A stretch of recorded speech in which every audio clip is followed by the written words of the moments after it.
69, 아홉수라는 건 젊은 애들이나 무서워하는 숫자인 줄 알았는데 막상 제 나이가 되니 기분이 영 뒤숭숭하더군요. 괜히 현관문 턱에 발이 걸려 넘어질 뻔하고 끓이던 국이 솥에서 넘치는 일이 생기면 전부 아홉수 탓인 것만 같았습니다. 그래도 오늘만큼은 그런 찜찜한 기분을 훌훌 털어버리기로 마음먹었어요. 하나밖에 없는 아들 재호가 며느리와 함께 저녁을 먹으러 오겠다고 했거든요. 녀석이 결혼하고 처음으로 함께 보내는 제 생일이었습니다. 새 식구가 된 며느리와 함께 보내는 첫 생일이라 더 의미가 깊었지요. 동이 트기도 전인 이른 새벽부터 눈이 번쩍 떠졌습니다.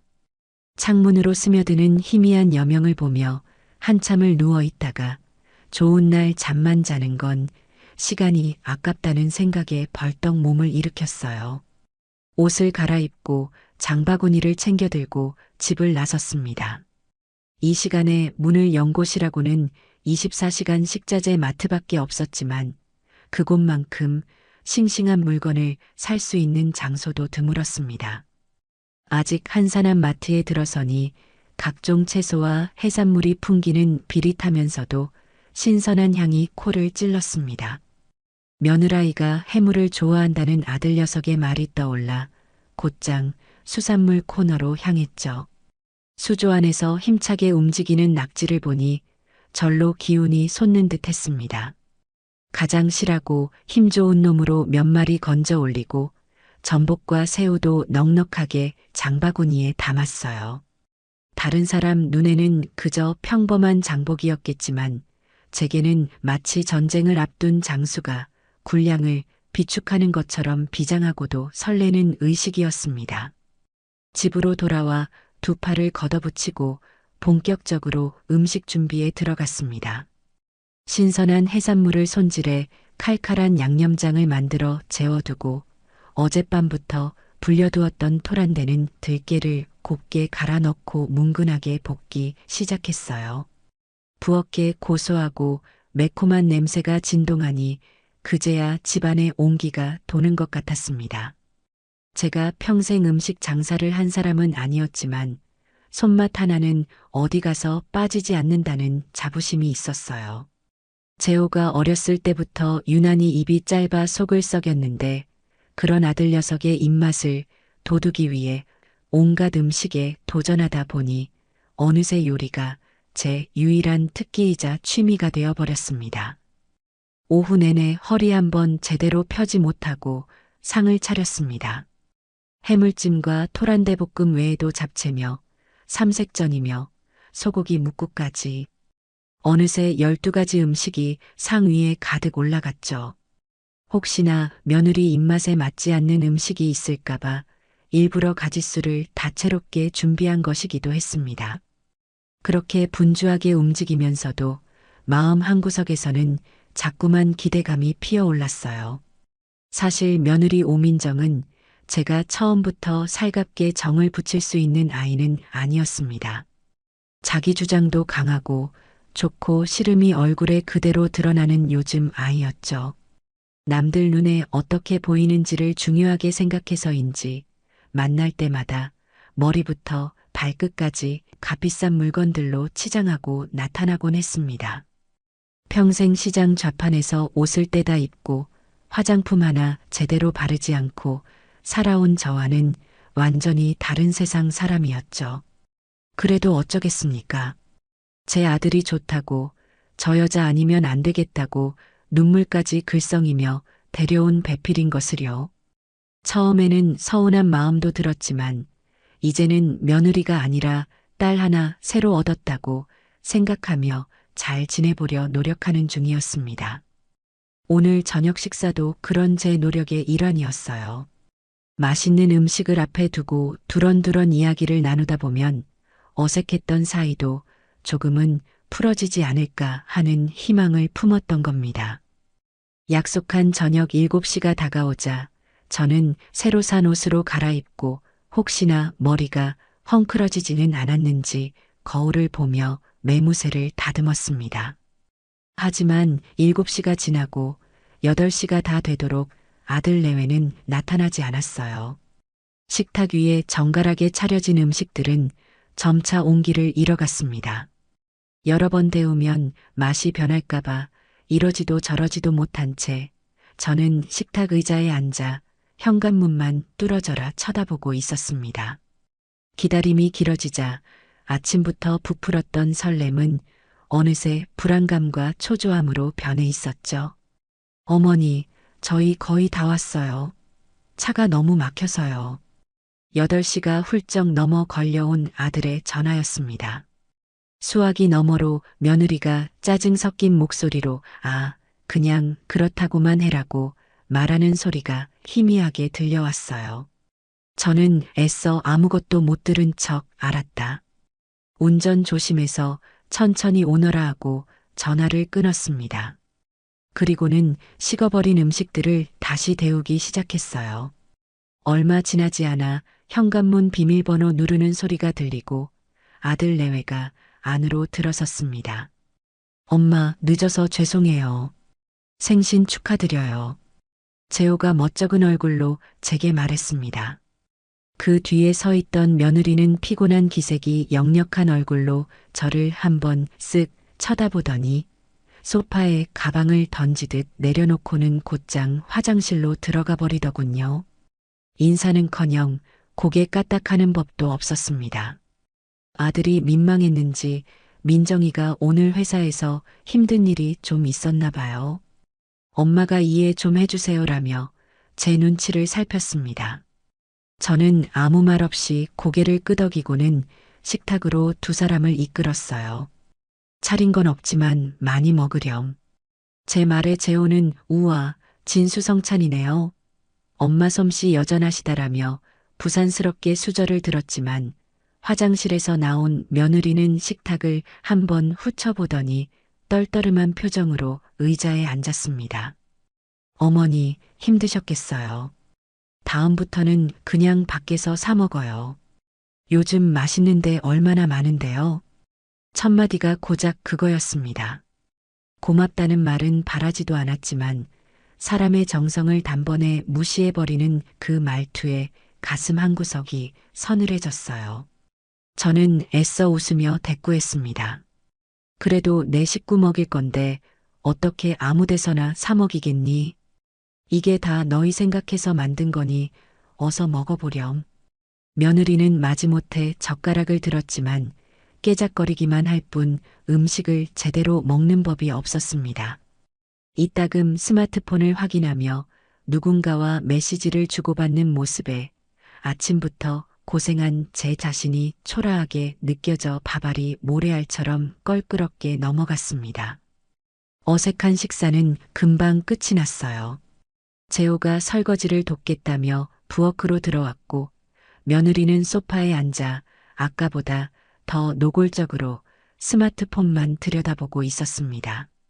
제가 과일을 깎아내오자 그제야 며느리가 소파에 놓아두었던 작은 쇼핑백 하나를 들고 제게 다가왔습니다.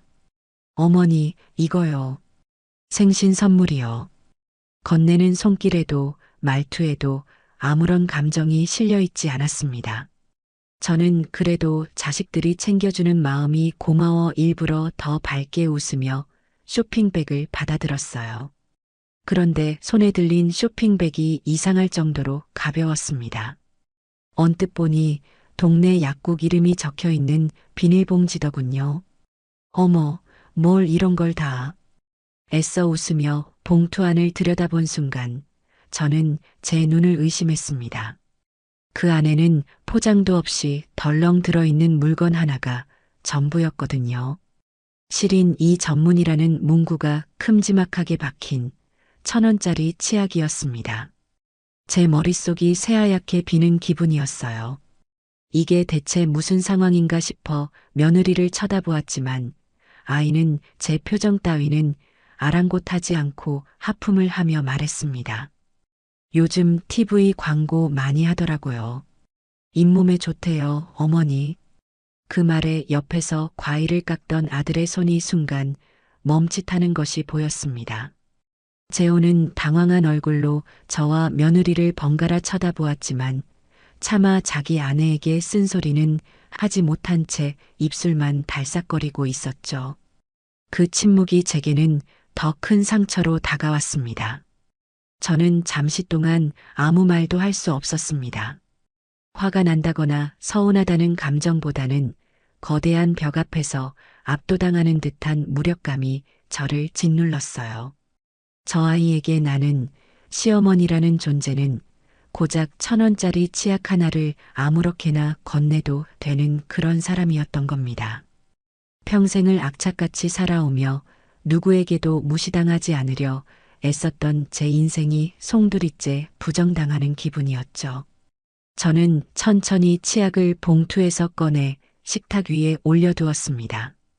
그리고는 아무 일도 없었다는 듯 최대한 평온한 목소리로 입을 열었어요. 그래, 고맙다. 너희 시어머니 잇몸 건강까지 챙겨주고. 잘 쓸게. 제 대답에 아들은 안절부절 못하며 어쩔 줄 몰라 했고, 며느리는 이제야 자기 할 일을 다 끝냈다는 듯 후련한 표정으로 다시 소파에 가앉았습니다. 그날 밤 아들 내외는 과일 몇 조각을 더 먹고는 피곤하다는 핑계를 대며 서둘러 자리를 떴습니다. 그들이 돌아간 현관문이 닫히는 순간 집안의 모든 소음이 거짓말처럼 사라졌습니다. 방금 전까지만 해도 세 사람이 북적이며 억지 웃음과 불편한 침묵을 나누던 공간이라고는 믿기지 않을 만큼의 적막이 내려앉았죠. 저는 한참 동안이나 소파에 기대 앉아 있었습니다. 텅 빈 거실을 가로지르는 괴종시계의 째깍거리는 소리가 유난히 크게 들리는 밤이었어요. 식탁 위에는 전쟁이라도 치른 듯 어수선한 그릇들이 남아 있었고 그 중심에는 마치 전리품처럼 놓인 1,000원짜리 치약이 형광등 불빛 아래서 번들거리고 있었습니다. 분노가 지나간 자리에 남은 것은 차가운 허탈감이었습니다. 내가 고작 이 정도 대우를 받으려고 평생을 아등바등 살아왔나? 굳은 일 마다 않고 시장 바닥을 구르며 아들 하나 번듯하게 키워낸 세월이 고작 치약 한 개 값으로 돌아오는구나 싶어 헛웃음이 나왔습니다.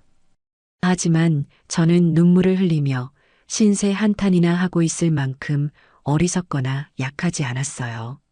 시장에서 장사를 배울 때 가장 먼저 익힌 것이 있다면 그건 바로 손해본 장사일수록 더 냉철하게 복귀해야 한다는 것이었습니다.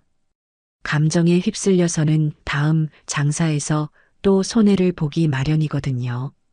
저는 자리에서 일어나 묵묵히 그릇을 치우기 시작했습니다.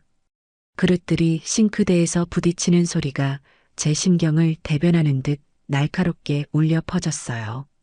설거지를 마치고 젖은 손을 닦으며 다시 한번 식탁 위의 치약을 바라보았습니다. 이제 저것은 더 이상 단순한 치약이 아니었습니다. 그것은 제 며느리 오민정이라는 사람의 가치관과 저를 대하는 태도를 담고 있는 하나의 상징물이었죠. 그리고 저는 그 상징을 가장 효과적인 방법으로 되돌려주기로 마음먹었습니다. 받은 것은 반드시 갚는다. 이것이 평생을 지켜온 제 삶의 방식이었으니까요. 다만 갚아주는 방식은 받은 방식과는 전혀 달라야 했습니다. 촌스럽고 저급하게 맞대응하는 것은 제 자존심이 허락하지 않았어요. 가장 세련되고 우아한 방식으로 뼈아픈 가르침을 선사해야만 했습니다. 그렇게 며칠이 흘렀습니다. 저는 아무 일도 없었다는 듯 평소와 똑같은 일상을 보냈습니다. 아들에게서 전화가 몇 번 걸려왔지만 저는 치약에 대한 이야기는 한마디도 꺼내지 않았어요. 아마 제 아들 녀석은 제가 그냥 나이가 들어서 혹은 좋은 게 좋은 거라며 조용히 넘어간다고 생각했을지도 모릅니다. 하지만 물밑의 오리발처럼 제 머릿속은 그 누구보다도 분주하게 움직이고 있었습니다. 맹수가 사냥감을 덮치기 전 숨을 죽이고 때를 기다리듯 저 역시 완벽한 기회를 엿보고 있었던 것이죠. 기회는 생각보다 빨리 찾아왔습니다.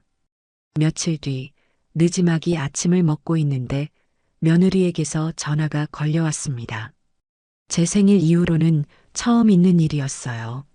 무슨 일인가 싶어 전화를 받자 수화기 너머로 평소보다 한 톤 높은 며느리의 목소리가 들려왔습니다. 어머니, 저 민정이에요. 식사는 하셨어요? 싹싹한 척 꾸며낸 목소리가 오히려 더 귀에 거슬렸습니다. 그래, 아가. 무슨 일이냐? 아니, 별일은 아니고요. 다음 주에 저희 엄마 생신이거든요. 그래서 재호 씨랑 백화점 다녀오려고요. 그제야 전화한 의도를 알 수 있었습니다. 이건 안부 전화가 아니라 명백한 자랑 전화였어요. 어머, 그러니 벌써 안사돈 생신이 다가오는구나. 시간 참 빠르네.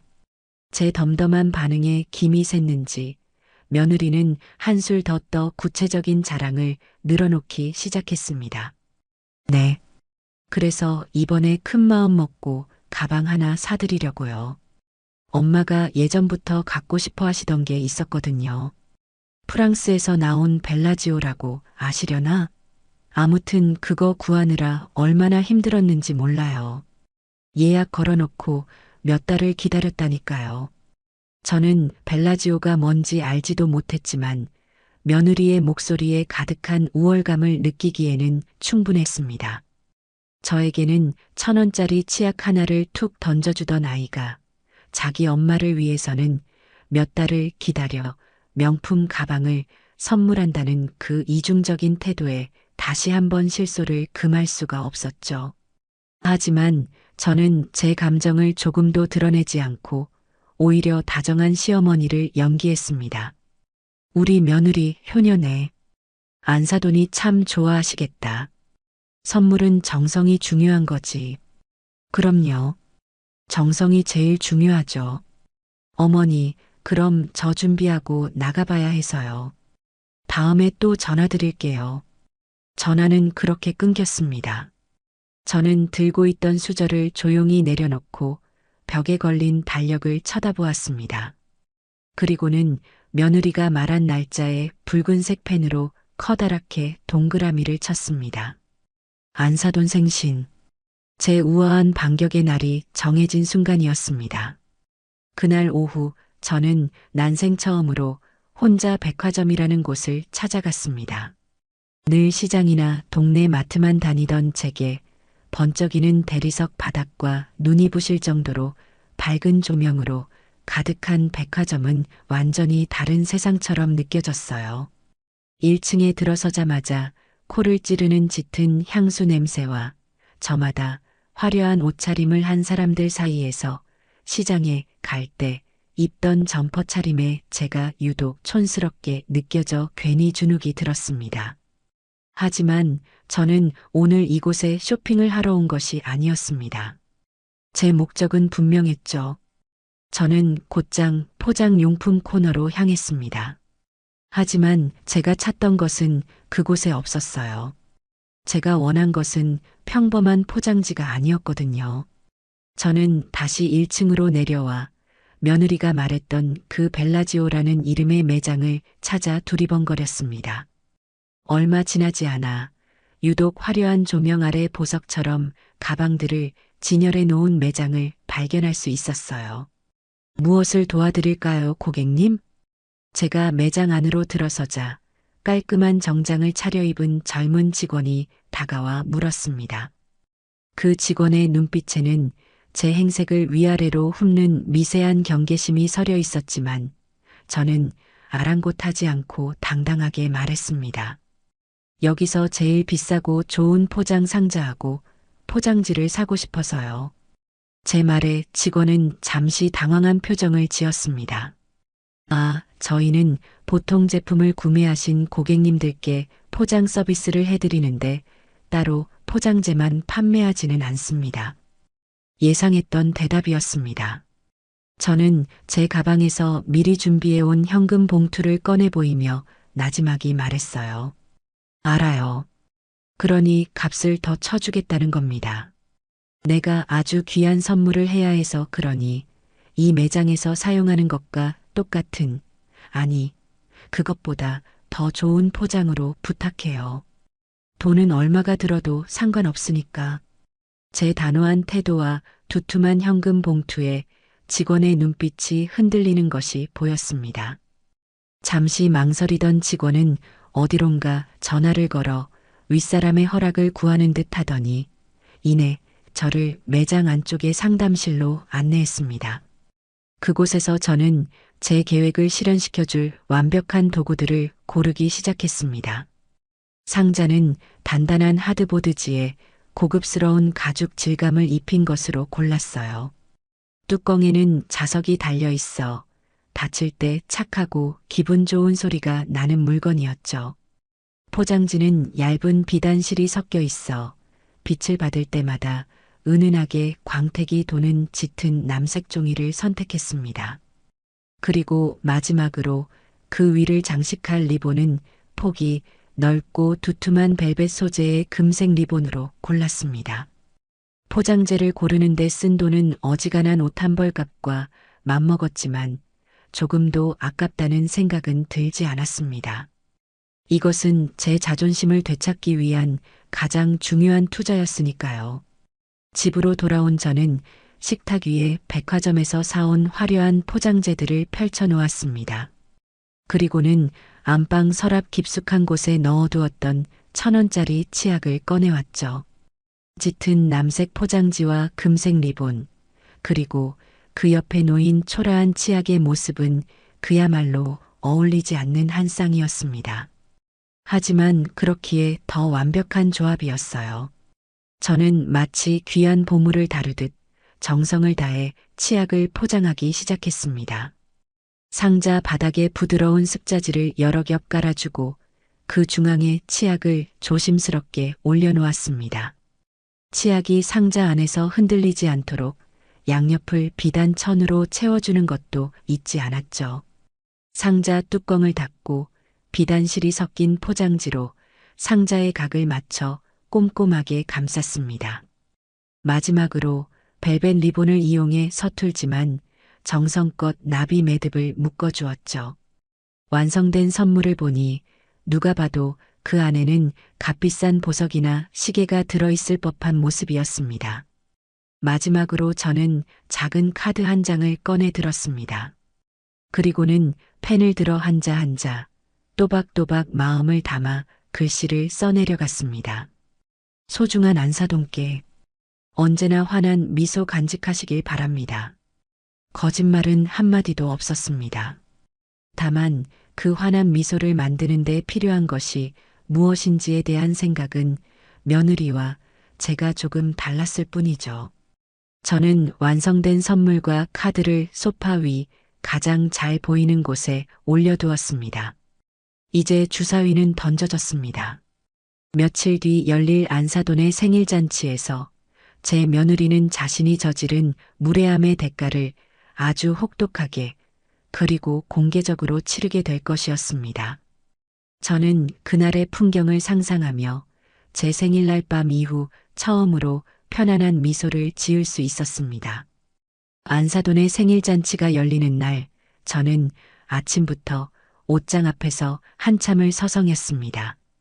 평소라면 대충 눈에 보이는 옷을 입었겠지만 오늘만큼은 그럴 수 없었어요. 오늘은 제가 주인공은 아니었지만 이야기의 흐름을 쥐고 있는 연출가와도 같은 역할이었으니까요. 너무 화려해서 주책스러워 보이지도 않고 너무 초라해서 기가 죽어 보이지도 않는 단정하면서도 기품 있는 옷이 필요했습니다. 한참을 고른 끝에 저는 몇 년 전 재호가 처음 월급을 타서 사주었던 하늘색 가디건을 꺼내 입었습니다. 곱게 다려 장롱 속에 넣어두었던 것이라 마치 새 옷처럼 단아한 빛을 냈죠. 약속 장소는 시내 중심가에 있는 고급 한정식집이었습니다. 입구부터 고풍스러운 기와와 정갈하게 가꿔진 작은 정원이 손님을 맞는 곳이었죠. 안내를 받아 안으로 들어서자 이미 안사돈 내외와 며느리의 오빠 부부까지 모두 도착해 있었습니다. 저와 재호가 마지막 손님이었어요. 아이고, 사부인. 어서 오세요. 이렇게 귀한 걸음 해주셔서 정말 감사합니다. 안사돈이 환한 얼굴로 저를 맞아주었습니다. 안사돈은 며느리와는 달리 차분하고 배려심 깊은 사람이었습니다. 저와 동갑내기였지만 평생을 곱게만 살아온 사람 특유의 온화함이 몸에 배어 있었죠. 별 말씀을요. 좋은 날인데 제가 당연히 와야죠. 생신 진심으로 축하드립니다. 안사돈. 저희가 자리에 앉자 이내 화기애애한 분위기 속에서 대화가 오갔습니다. 하지만 그 와중에도 제 며느리 오민정은 묘한 경쟁심을 숨기지 못하는 듯 했습니다. 연신 자기 엄마 옆에 붙어 앉아 제잘거리면서도 힐끗힐끗 저와 제 아들의 눈치를 살피는 것이 느껴졌거든요. 아마 제 생일날 있었던 일 때문에 오늘 이 자리에서 자신이 얼마나 개념 있는 며느리이자 딸인지를 증명해 보이고 싶었을 겁니다. 코스 요리가 하나씩 나오기 시작하고 분위기가 무르익었을 무렵 드디어 선물을 증정하는 시간이 되었습니다. 예상대로 첫 번째 주자는 제 며느리였어요. 엄마, 생신 축하드려요. 이거 엄마가 계속 갖고 싶어 하셨던 거 내가 힘들게 구했다. 민정이는 의기양양한 목소리로 커다란 쇼핑백을 안사돈에게 내밀었습니다. 쇼핑백에는 제가 며칠 전 백화점에서 보았던 벨라지오라는 로고가 선명하게 찍혀 있었죠. 어머나 세상에. 민정아, 이걸 어떻게 비쌌을 텐데. 안사돈의 입이 귀에 걸렸습니다. 쇼핑백에서 나온 것은 반짝이는 가죽과 금장 장식이 화려한 누가 봐도 값비싼 명품 가방이었습니다. 가족들 사이에서 감탄사가 터져나왔고 며느리의 어깨는 하늘 높은 줄 모르고 으쓱 올라갔습니다. 민정이는 만족스러운 미소를 지으며 저를 힐끗 쳐다보더군요. 그 눈빛에는 어머니, 보셨어요? 선물은 이 정도는 해야 하는 거예요. 어머니가 주신 1,000원짜리 치약과는 차원이 다르다고요 하는 노골적인 우월감이 담겨 있었습니다. 저는 그저 온화한 미소로 화답하며 조용히 제 차례를 기다렸습니다. 자, 이번에는 저희가 준비한 선물입니다. 며느리 오빠 부부의 선물이 끝나고 드디어 사회를 보던 재호가 제 옆에 놓인 선물을 가리키며 말했습니다. 그 순간 시끄럽던 방 안의 모든 시선이 제 앞에 놓인 화려한 선물 상자로 집중되었습니다. 제가 준비한 선물은 크기는 작았지만 그 존재감만큼은 며느리가 선물한 명품 가방에 조금도 뒤지지 않았어요.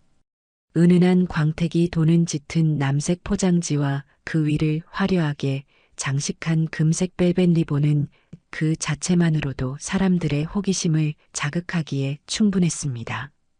우와, 포장이 정말 예쁘네요. 안에 뭐가 들었을까? 누군가의 말에 며느리의 표정이 미묘하게 굳어지는 것을 저는 놓치지 않았습니다. 자신이 선물한 가방보다 제 선물이 더 주목받는 이 상황이 꽤나 불쾌했던 모양이에요. 안사돈 역시 어머 사부인. 이렇게까지 신경 쓰지 않으셔도 되는데 대체 뭘 준비하신 거예요? 라며 기대감 어린 눈으로 저를 바라보았습니다. 저는 자리에서 일어나 두 손으로 정중하게 선물 상자를 들어 안사돈에게 건넸습니다. 안사돈, 별건 아닙니다. 그저 제 마음을 담은 작은 정성이라고 생각하고 받아주세요. 제 말에 안사돈은 고맙다며 상자를 받아들였습니다. 그리고는 마치 보물 상자를 열 듯 조심스러운 손길로 금색 리본을 풀기 시작했죠.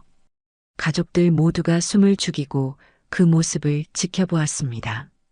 며느리는 애써 태연한 척했지만 불안한 듯 입술을 깨무는 모습이 제 눈에는 선명하게 보였습니다. 아마 속으로는 저 안에 대체 뭐가 들었을까? 설마 나보다 더 비싼 걸 준비한 건 아니겠지? 하는 생각으로 가득 차 있었을 겁니다. 포장지가 벗겨지고 가죽 질감의 고급스러운 상자가 모습을 드러내자 여기저기서 낮은 감탄사가 터져 나왔습니다. 안사돈은 상자를 무릎 위에 올려놓고 잠시 저를 바라보더니 이내 천천히 뚜껑을 열었습니다. 착하는 기분 좋은 자석 소리와 함께 상자가 열리는 순간 방 안의 모든 소음이 거짓말처럼 멎었습니다. 정적이 흘렀습니다. 모두의 시선이 상자 안 비단 천 위에 고이 놓여 있는 물건 하나에 고정되었습니다. 실인 이 전문, 잇몸 건강, 선명하게 박힌 글씨, 영롱하고도 찬란하게 빛나는 1,000원짜리 치약이었습니다. 가장 먼저 반응한 것은 제 며느리였습니다.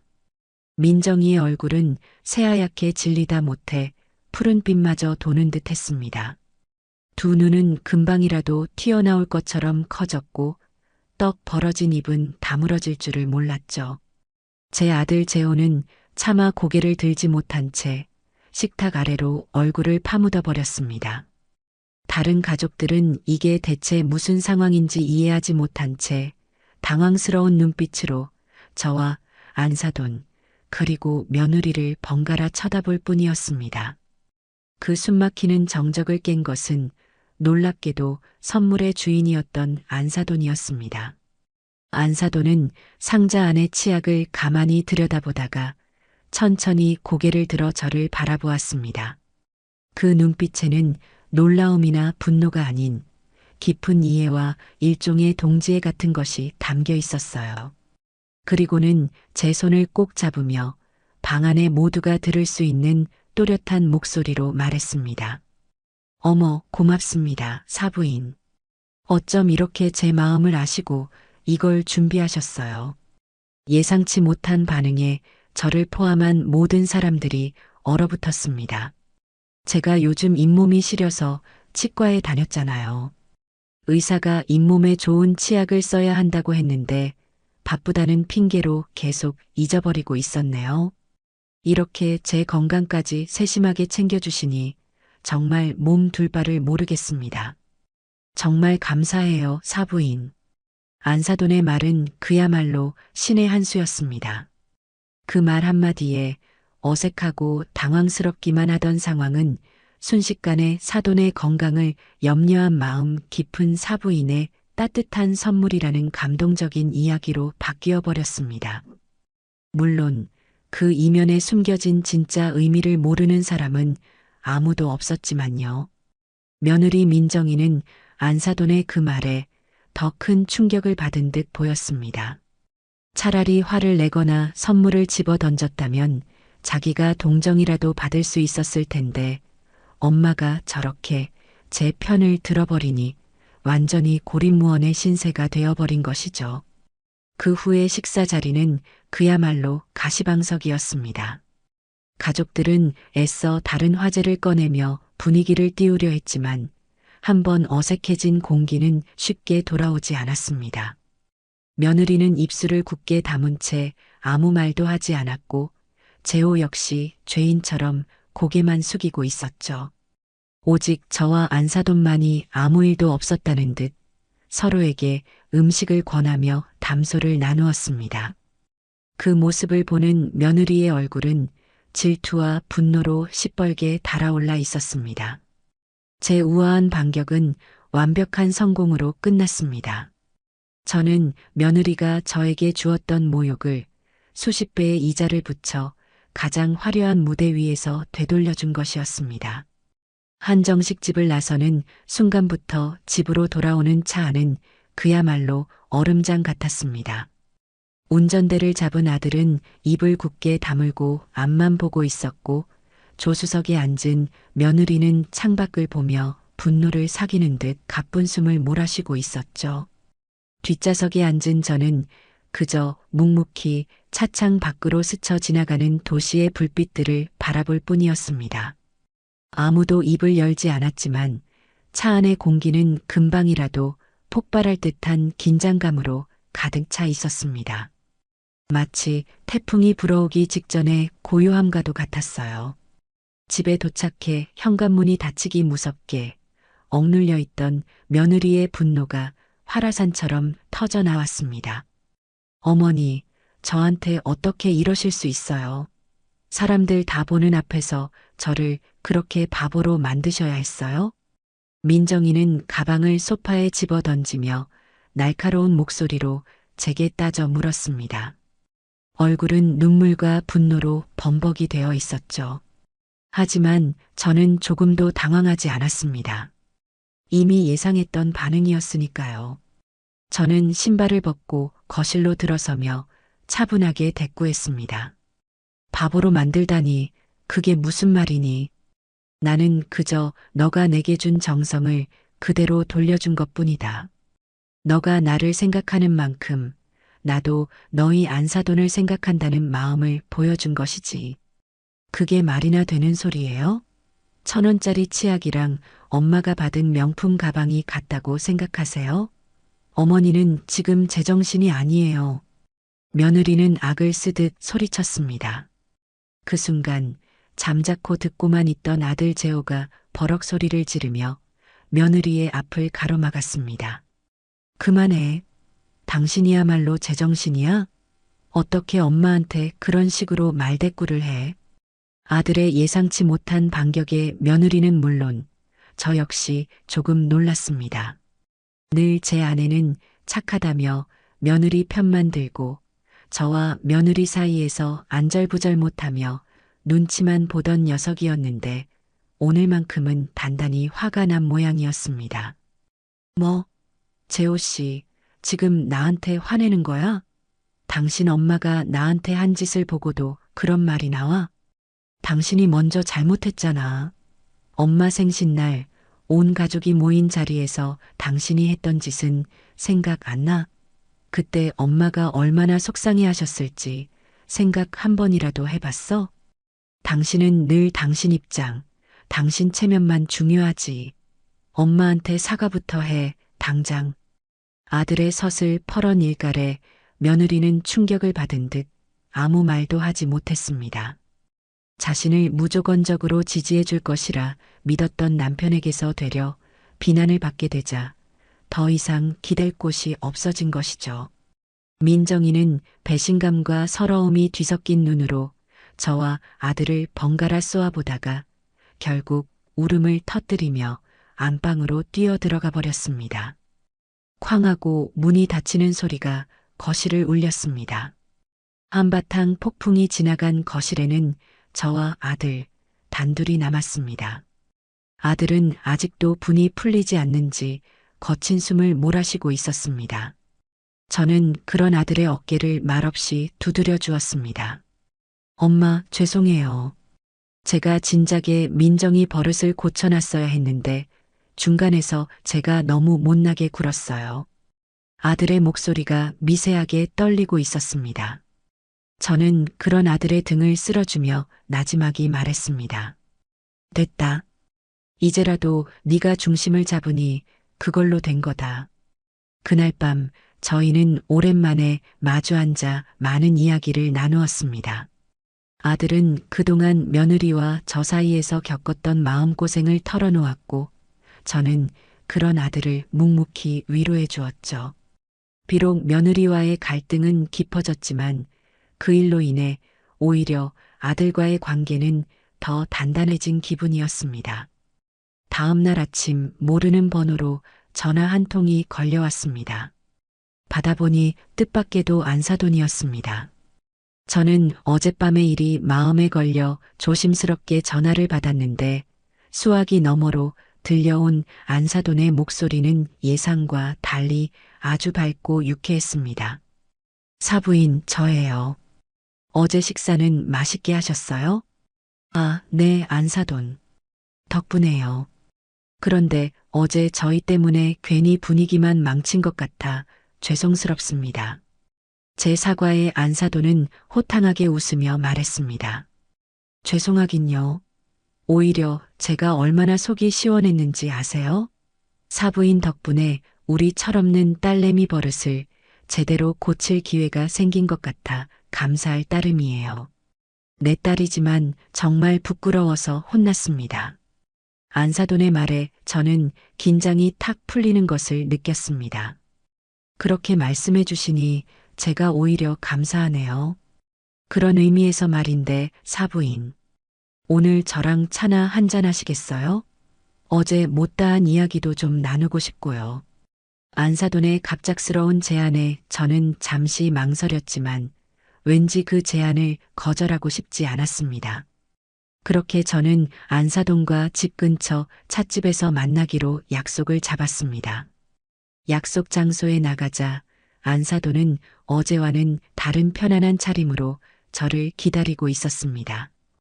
우리는 따뜻한 대추차를 앞에 두고 마치 오래된 친구처럼 스스럼 없이 이야기를 나누기 시작했습니다.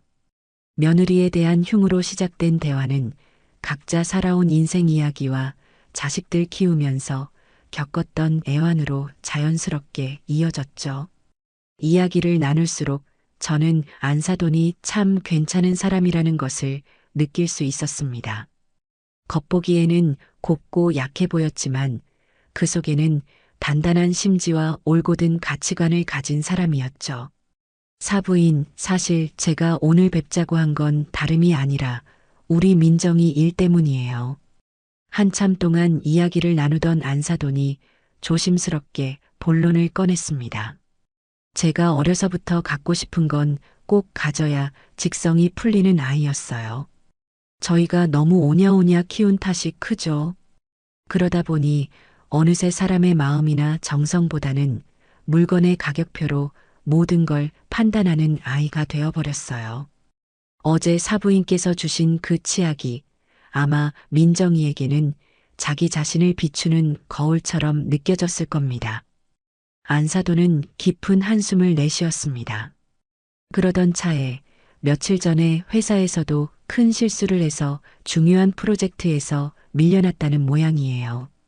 늘 능력 있는 척, 잘 나가는 척 남들 앞에서 자기를 포장하기에 바빴는데 정작 알맹이 없는 결과물로 평가를 받게 되니 자존심에 큰 상처를 입은 것 같더라고요. 지금 아주 바닥을 치고 있는 거죠. 며느리의 소식을 전해 듣는 제 마음은 복잡 미묘했습니다.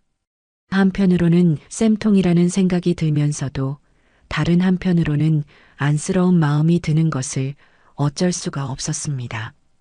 결국 그 아이도 그렇게 될 수밖에 없었던 환경과 서툰 가치관의 희생자일지도 모른다는 생각이 들었기 때문이죠. 그날 이후 저는 제 삶에 작은 변화를 주기로 결심했습니다. 무료하게 텔레비전이나 보며 시간을 보내는 대신 무언가 생산적인 일을 하고 싶어졌어요. 그러다 문득 창고 구석에 처박아 두었던 낡은 나무 상자 하나가 떠올랐습니다. 집에 돌아온 저는 곧장 창고로 향해 먼지가 뽀얗게 쌓인 상자를 꺼내왔습니다. 상자를 열자 그 안에는 세월의 흔적이 고스란히 묻어나는 낡은 육아 틀과 약과 판이 들어있었죠. 젊었을 적 명절 때마다 주문이 밀려 밤을 새우게 만들었던 제 작은 한과 사업의 도구들이었습니다. 재호를 키우면서 자연스럽게 그만두게 되었지만 한과를 만들 때만큼은 세상 시름을 다 잊을 수 있었던 기억이 아직도 생생했습니다. 몸도 쑤시는데 소일거리나 다시 시작해볼까? 혼잣말처럼 중얼거리며 저는 마른 행주로 육아 틀에 쌓인 먼지를 정성스럽게 닦아내기 시작했습니다. 이것은 돈을 벌기 위한 것도 누군가에게 보여주기 위한 것도 아니었습니다. 오롯이 저 자신을 위한 새로운 시작이었죠. 화려하지는 않지만 정직한 땀과 시간의 깊이가 담긴 진짜 배기를 만들어 보고 싶었습니다. 그것이 어쩌면 얄팍한 가치관으로 위태롭게 서 있는 제 며느리에게 제가 보여줄 수 있는 가장 확실한 가르침이 될지도 모른다는 예감이 들었습니다. 제 시간은 예전과는 다른 밀도로 흐르기 시작했습니다. 해가 뜨기 전에 일어나 뽀얀 쌀뜨물로 세수를 하고 정갈하게 옷을 갖춰 입고 부엌으로 향하는 것이 저의 새로운 하루의 시작이었습니다. 마치 오랫동안 잊고 지냈던 중요한 의식을 다시 치르는 기분이었죠. 창고에서 꺼낸 낡은 도구들은 제 손길을 받자 조금씩 옛 기억을 되찾는 듯 했습니다. 저는 가장 먼저 조청을 고는 일부터 시작했습니다. 향과 맛의 시작과 끝은 바로 이 조청에 달려 있었기 때문입니다. 직접 농사지은 엿기름을 따뜻한 물에 풀어 하룻밤을 꼬박 삭히고 그것을 다시 가마솥에 부어 꼬박 한나절을 장작불에 고아야만 진짜 조청이 완성됩니다. 그 과정은 지루하고 고된 기다림의 연속이었어요. 하지만 저는 불 앞에 쪼그려 앉아 밥알이 서서히 사가 맑은 단물로 변해가는 과정을 지켜보는 그 시간이 좋았습니다. 세상의 모든 이치가 저 가마솥 안에 들어있는 것만 같았거든요. 서두르지 않고 제 시간과 정성을 오롯이 들여야만 비로소 깊은 단맛을 내어주는 조청처럼 인생도 그러하다는 것을 저는 이미 오래전에 배웠습니다. 그렇게 완성된 첫 조청은 시중에서 파는 물엿과는 비교도 할 수 없을 만큼 깊고 은은한 단맛을 냈습니다. 저는 그 조청과 국산 찹쌀 그리고 텃밭에서 직접 키운 쑥과 치자를 이용해 첫 한과를 만들었습니다. 수십 년 만에 다시 해보는 작업이라 손이 무뎌져 모양은 삐뚤빼뚤하고 제각각이었죠. 하지만 그 맛만큼은 제 기억 속에 있던 바로 그 맛이었습니다. 파삭하게 부서지는 식감과 입안에 은은하게 퍼지는 고소함. 저는 제법 그럴듯하게 완성된 한과를 소쿠리에 담아 동네에서 가장 입맛이 까다롭기로 소문난 박씨 할머니 댁을 찾아갔습니다. 젊었을 적 제 한과의 가장 열렬한 팬이셨던 분이죠. 아니, 이게 춘희가 직접 만든 거라고? 세상에, 내가 이걸 다시 맛보는 날이 오는구나. 박씨 할머니는 눈을 지그시 감고 한과를 오물거리시더니 제 손을 덥석 잡았습니다. 바로 이 맛이야. 요즘 것들은 너무 달기만 한데 이건 아주 고소하고 깊은 맛이 나. 옛날 실력 어디 안 갔네. 정말 맛있어. 까다로운 할머니의 입에서 나온 칭찬에 저는 세상을 다 얻은 듯 기뻤습니다. 할머니는 그 자리에서 당신 아들이 운영하는 전통찻집에 전화를 걸어 당장 와서 이 귀한 것을 맛보라고 호들갑을 떠셨죠. 그렇게 시작되었습니다. 박씨 할머니의 아들, 즉 찻집 사장은 제 한과를 맛보자마자 그 자리에서 무릎을 꿇을 기세로 납품을 부탁했습니다. 자신의 찻집격을 높여줄 귀한 디저트라면서요.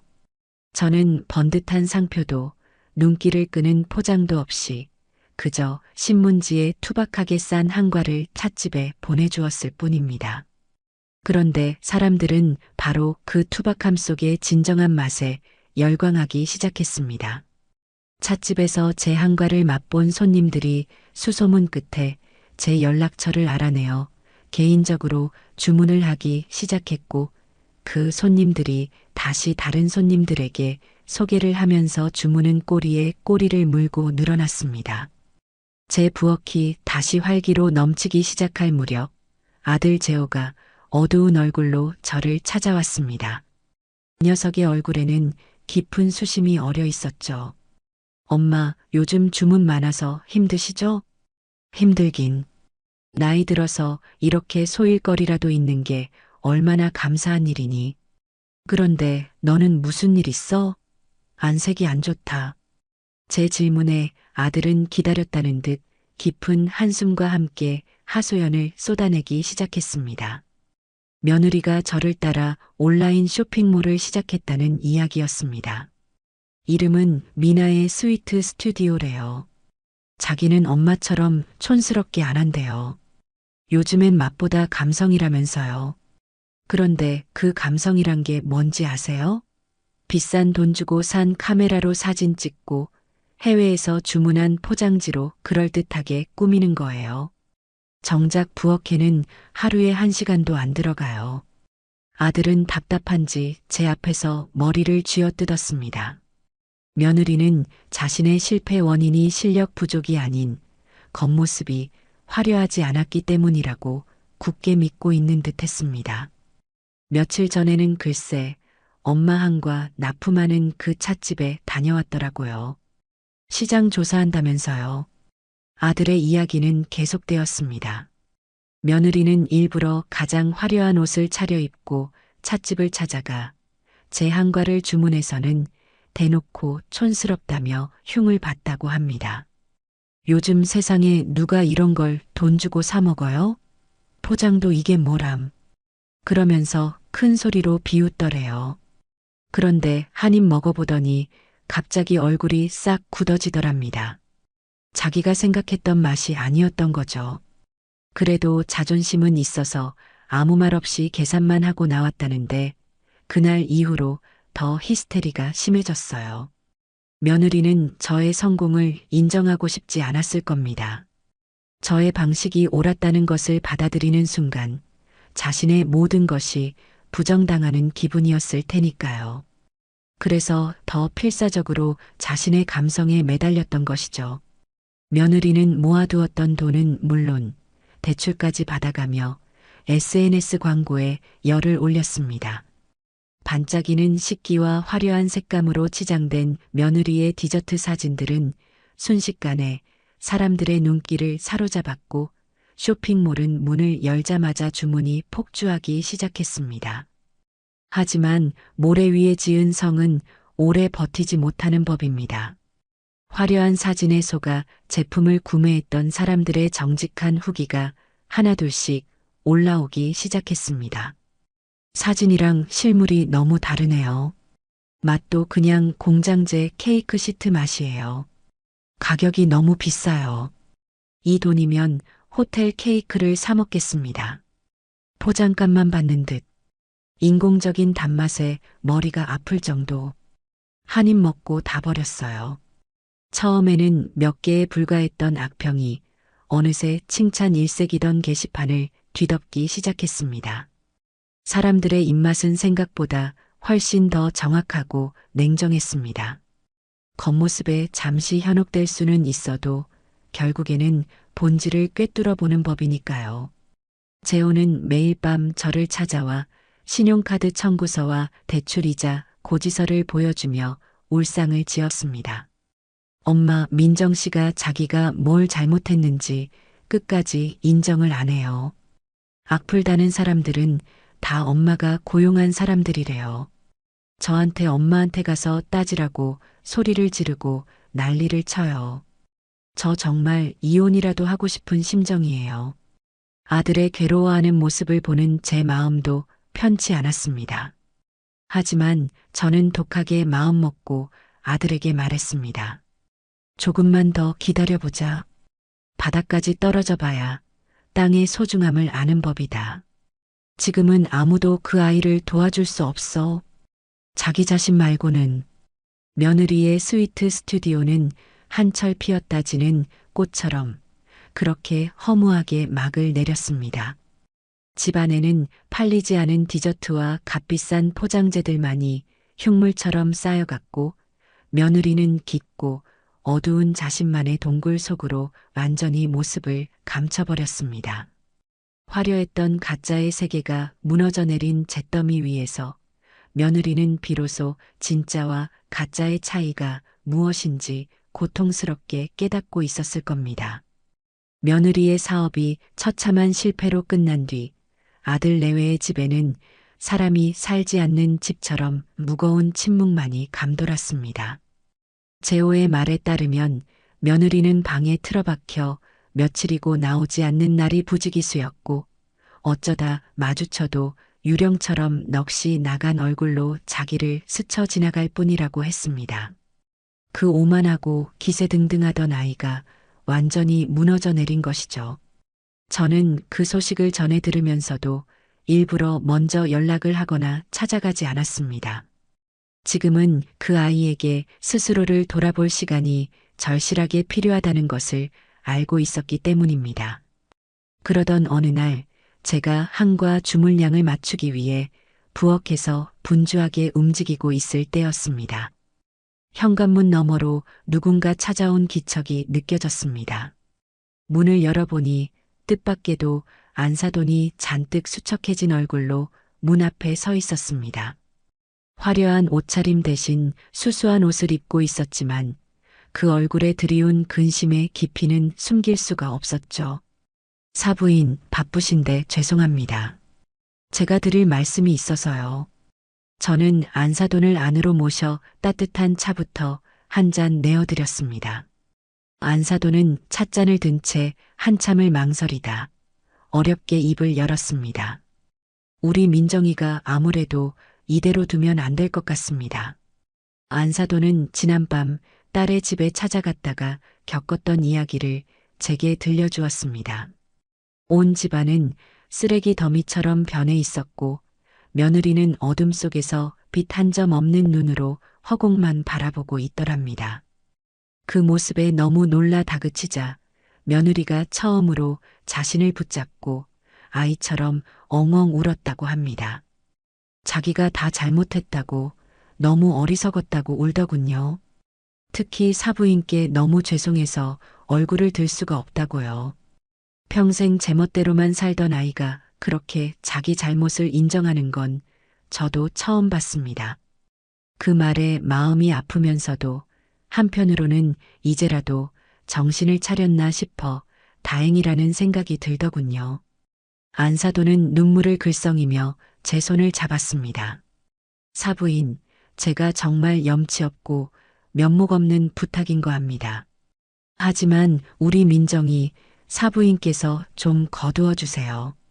저는 안사돈의 갑작스러운 말에 놀라 아무 대꾸도 하지 못했습니다. 제가 쟤를 잘못 키웠습니다. 늘 최고급만 입히고 최고급만 먹이며 돈이면 뭐든 다 되는 줄 알게 가르친 제 탓이 가장 큽니다. 그러니 이제라도 바로잡고 싶어요. 저 아이에게 지금 필요한 건 어미의 품이 아니라 인생의 회초리인 것 같습니다. 부디 사부인께서 저희 아이의 스승이 되어 정직하게 땀 흘리는 법과 세상 무서운 법을 좀 가르쳐 주세요. 자식의 허물을 감싸주기는커녕 오히려 저에게 매를 들어달라고 부탁하는 안사돈의 그 깊은 모정에 저는 차마 거절의 말을 할 수가 없었습니다. 그 마음 앞에서는 며느리에 대한 제 묵은 감정도 눈 녹듯 스르르 녹아내리는 기분이었습니다. 알겠습니다, 안사돈. 저를 믿고 그렇게까지 말씀해 주시는데 제가 외면할 수는 없지요. 한번 해보겠습니다.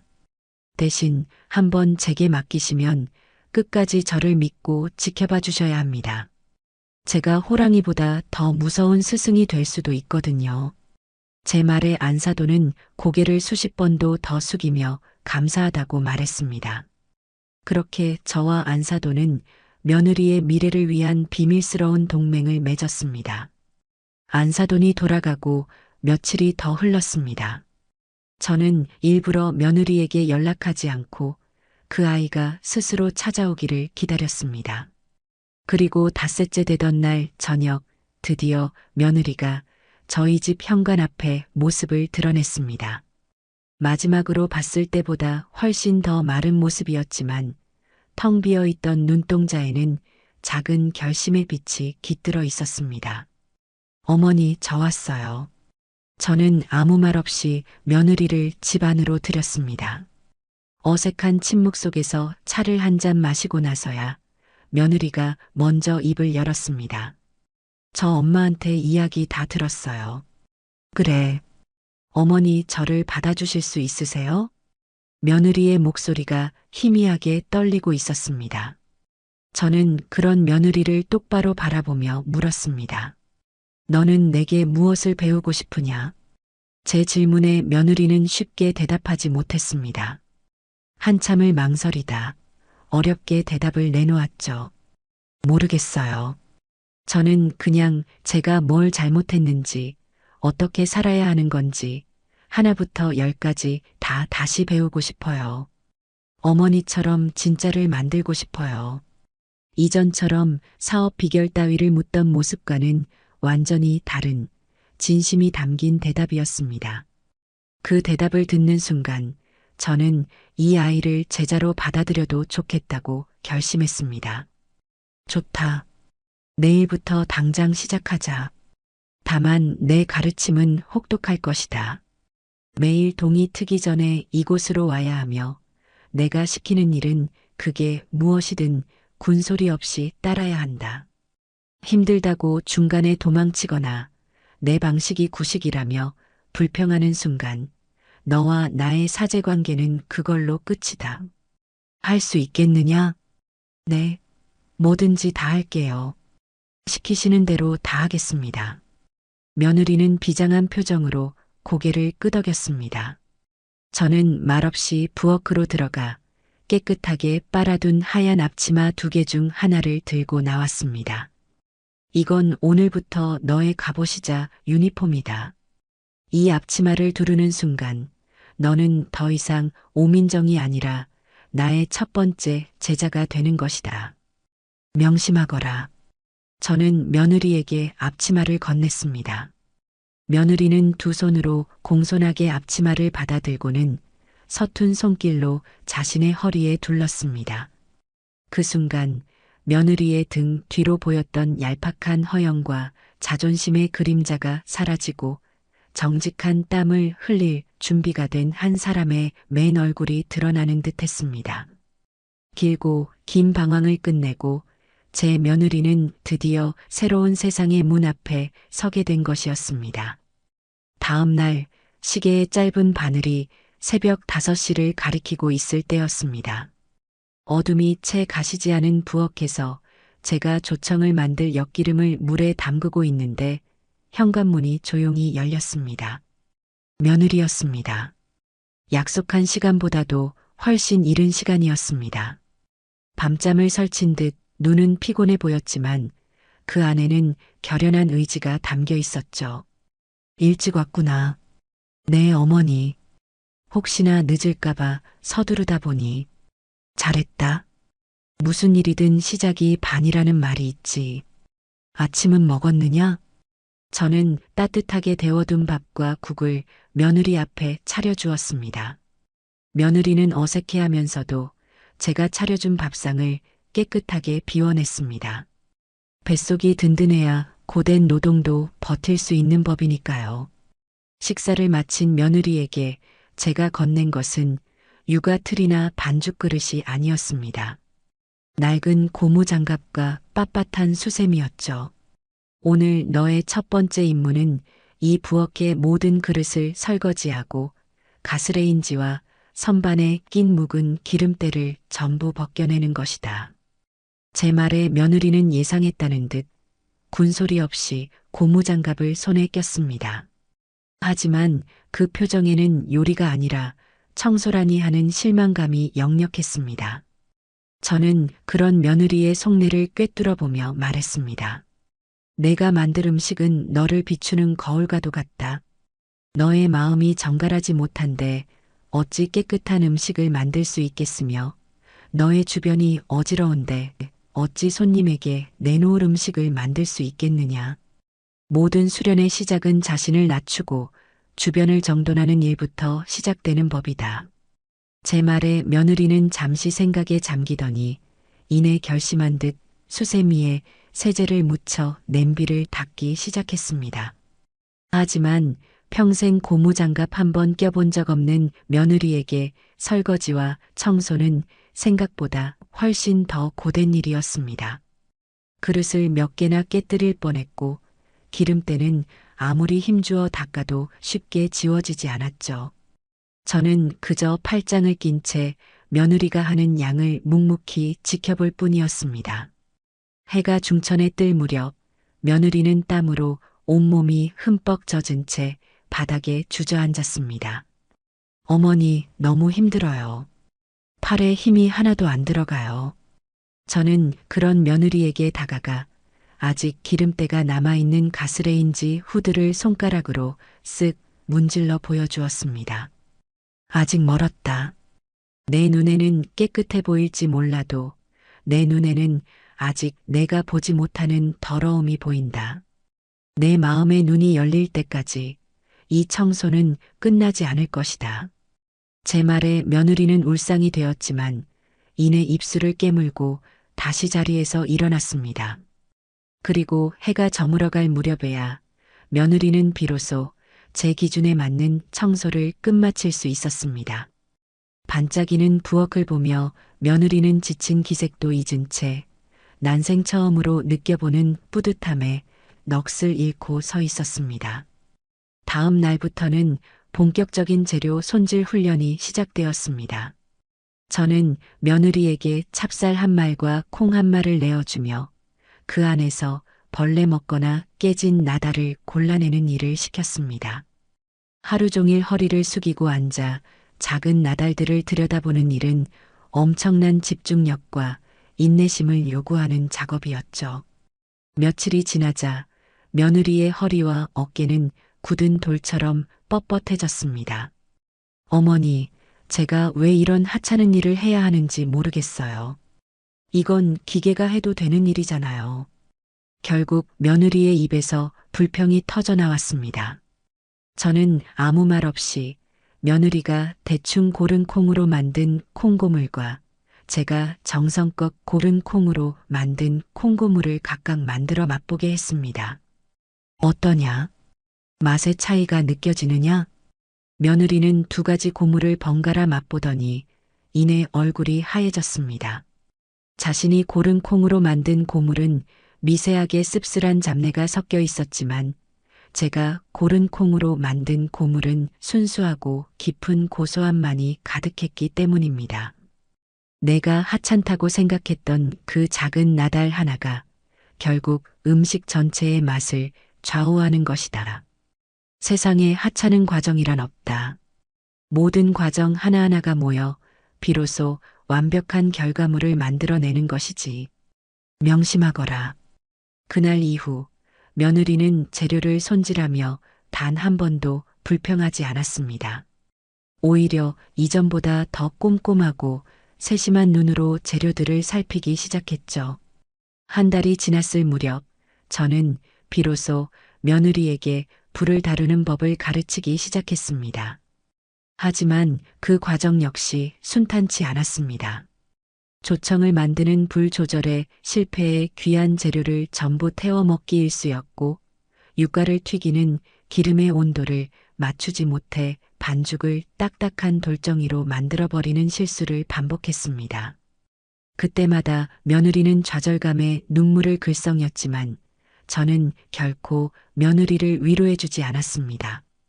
대신 실패한 결과물을 직접 맛보게 하고 자신의 실수를 스스로 복귀하게 만들었죠. 실패의 쓴맛을 알아야 비로소 성공의 단맛을 제대로 느낄 수 있는 법이니까요. 그러던 어느 날 퇴근한 아들 재호가 부엌으로 들어왔습니다. 그날도 며느리는 조청 만들기에 실패하여 새까맣게 타버린 냄비 앞에서 망연자실하게 서 있었습니다. 그 모습을 본 재호가 안쓰러운 마음에 며느리를 위로해주려 다가갔죠. 여보, 너무 속상해하지 마. 처음부터 잘하는 사람이 어디 있어. 하다 보면 늘겠지. 그런데 그 순간 제가 아닌 며느리가 아들에게 버럭 소리를 질렀습니다. 아니야. 이건 내가 또 불 앞에서 잠시 한눈을 팔았기 때문이야. 이건 명백한 내 잘못이라고. 스스로의 실패를 정확하게 인정하고 그것을 남의 위로로 덮으려 하지 않는 며느리의 모습에 저와 아들은 동시에 놀라 입을 다물었습니다. 그 아이가 변하고 있었습니다.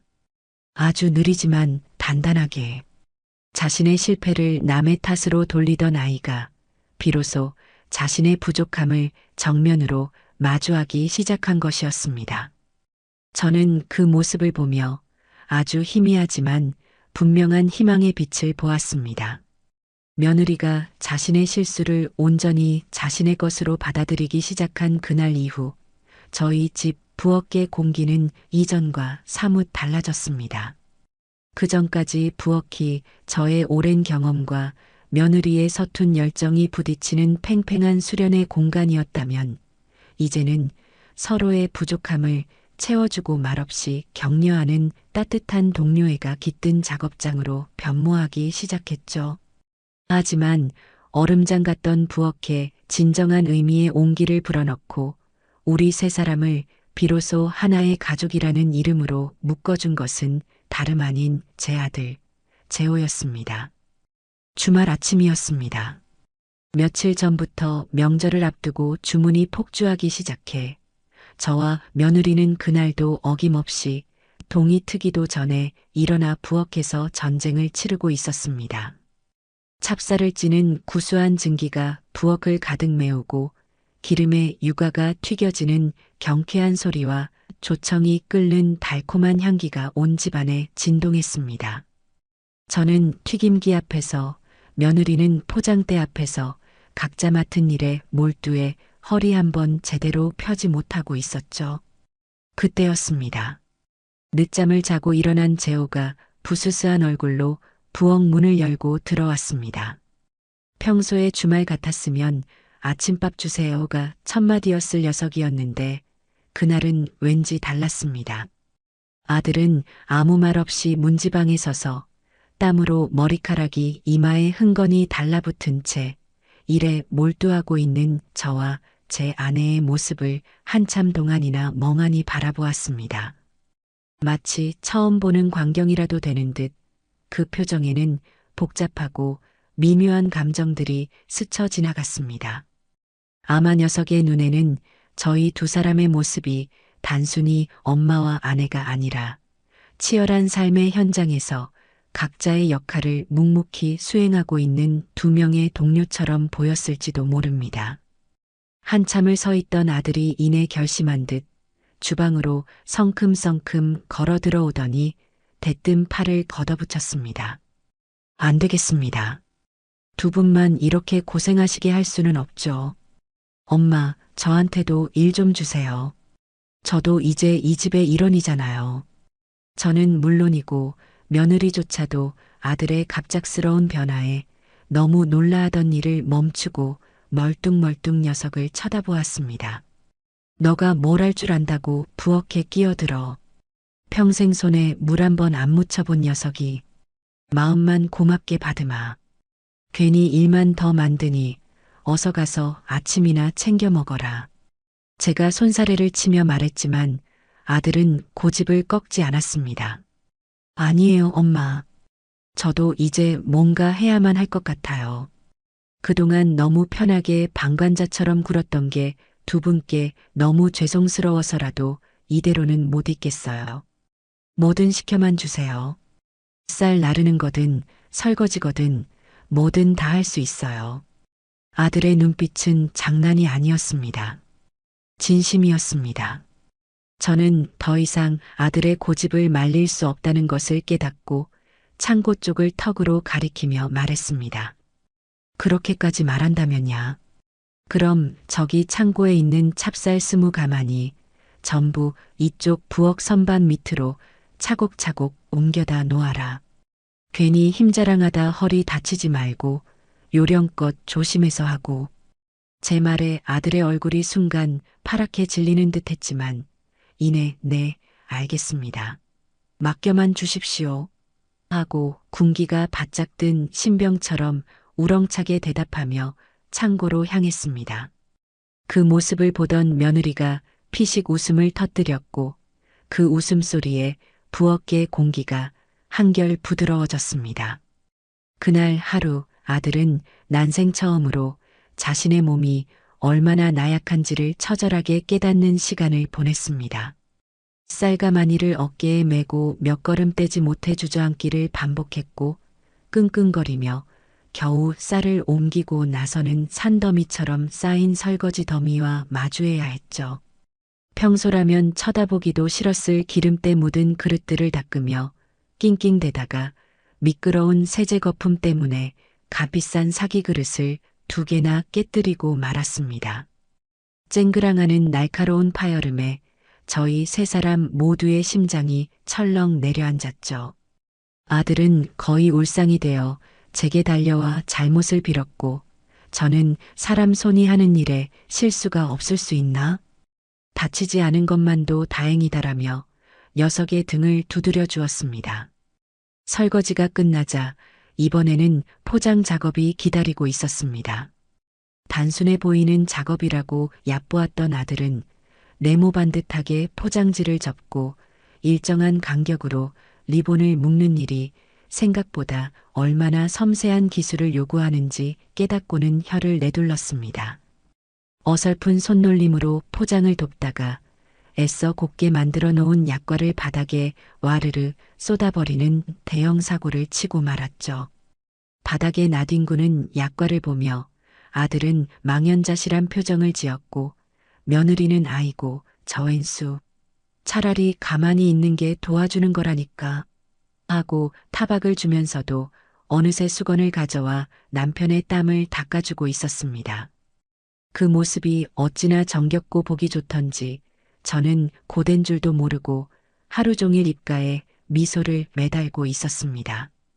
해가 저물고 마지막 주문까지 모두 포장을 끝내고 나서야 저희 세 사람은 녹초가 되어 부엌 바닥에 아무렇게나 주저앉았습니다. 제대로 된 저녁을 차릴 기력조차 남아있지 않아 솥에 눌어붙은 누룽지를 긁어 물을 붓고 끓인 숭늉 한 그릇씩으로 저녁을 대신했습니다. 그런데 참 이상한 일이었습니다. 세상 그 어떤 산의 진미를 앞에 두었을 때보다도 그날 먹었던 구수한 숭늉 한 그릇이 훨씬 더 달고 맛있게 느껴졌으니까요. 함께 땀 흘린 뒤에 나누는 소박한 식사. 그 안에는 말로 다 설명할 수 없는 아주 끈끈하고도 따뜻한 무언가가 있었습니다. 엄마, 그리고 여보. 두 사람이 매일 이렇게 힘들게 일하는 줄도 모르고 나 혼자 너무 편하게 살았어. 정말 미안해. 아들이 지친 목소리로 진심을 담아 사과했습니다. 며느리는 아무 말 없이 남편의 어깨에 머리를 기댔고 저는 그런 두 아이의 등을 말없이 쓸어주었습니다. 이제라도 알았으면 됐다. 원래 진짜 가족이란 그런 거다. 서로의 땀 냄새를 맡고 서로의 고단함을 알아주고 말없이 등을 내어주는 것. 그게 진짜 식구지. 그날 이후 아들은 저희 정성 한과의 가장 든든하고도 믿음직스러운 조력자이자 유일한 남성 직원이 되어 주었습니다. 아들의 합류는 저희 작업 방식에 예상치 못했던 효율적인 변화를 가져왔습니다. 평생을 주먹구구식으로 몸으로 부딪히며 일해온 저와 달리 회사에서 기획과 관리를 하던 녀석이라 그런지 문제점을 정확하게 짚어내고 해결책을 제시하는 능력이 탁월했습니다. 어머니, 주물량이 이렇게나 많은데 아직도 이 낡은 수첩에 손으로 일일이 다 적고 계세요? 이러다가는 언젠가 꼭 주문이 헷갈리거나 배송 실수가 생길 수밖에 없어요. 제가 간단하게라도 컴퓨터로 주문 관리 프로그램을 만들어 드릴게요. 처음에는 나는 컴퓨터 같은 거 볼 줄도 모른다. 평생 이렇게 해왔는데 아무 문제 없었다며 제가 완강하게 반대했습니다. 하지만 그때 잠자코 듣고만 있던 며느리가 아들의 편을 들고 나섰습니다. 어머니, 그래도 재호 씨 말이 맞는 것 같아요. 주문 날짜랑 수량, 입금 여부, 받으시는 분, 주소 같은 걸 체계적으로 정리해두면 저희가 실수할 확률도 줄어들고 일하기도 훨씬 수월해질 거예요. 어머니는 그냥 저한테 말씀만 해주세요. 컴퓨터에 입력하고 관리하는 건 제가 다 할게요. 며느리가 자신의 지식을 뽐내기 위함이 아니라 진심으로 우리의 일을 더 나은 방향으로 이끌기 위해 목소리를 내고 있다는 것을 느낄 수 있었습니다. 저는 두 아이의 의견을 받아들이기로 결심했습니다.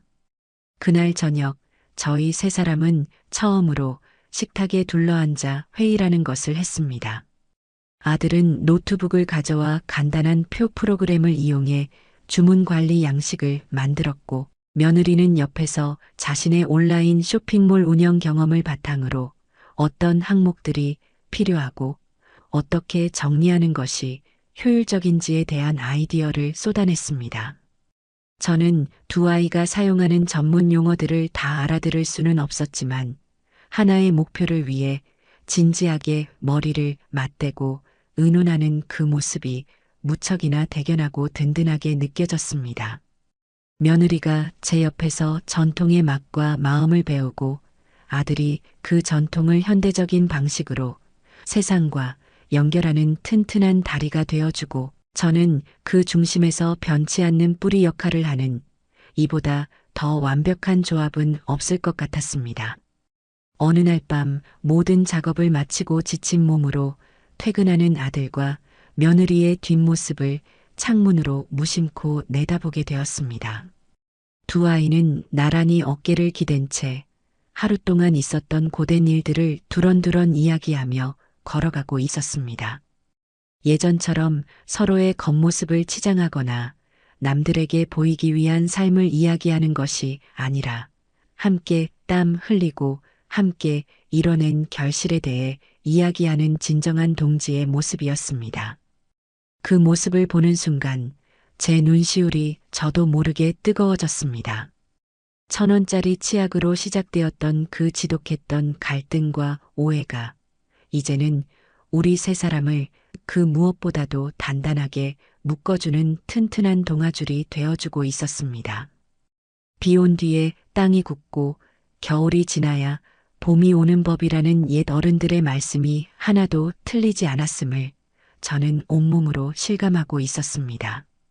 제가 수십 년간 몸으로 익힌 기술과 마음가짐을 며느리는 마치 마른 흙이 물을 빨아들이듯 놀라운 속도로 흡수했습니다.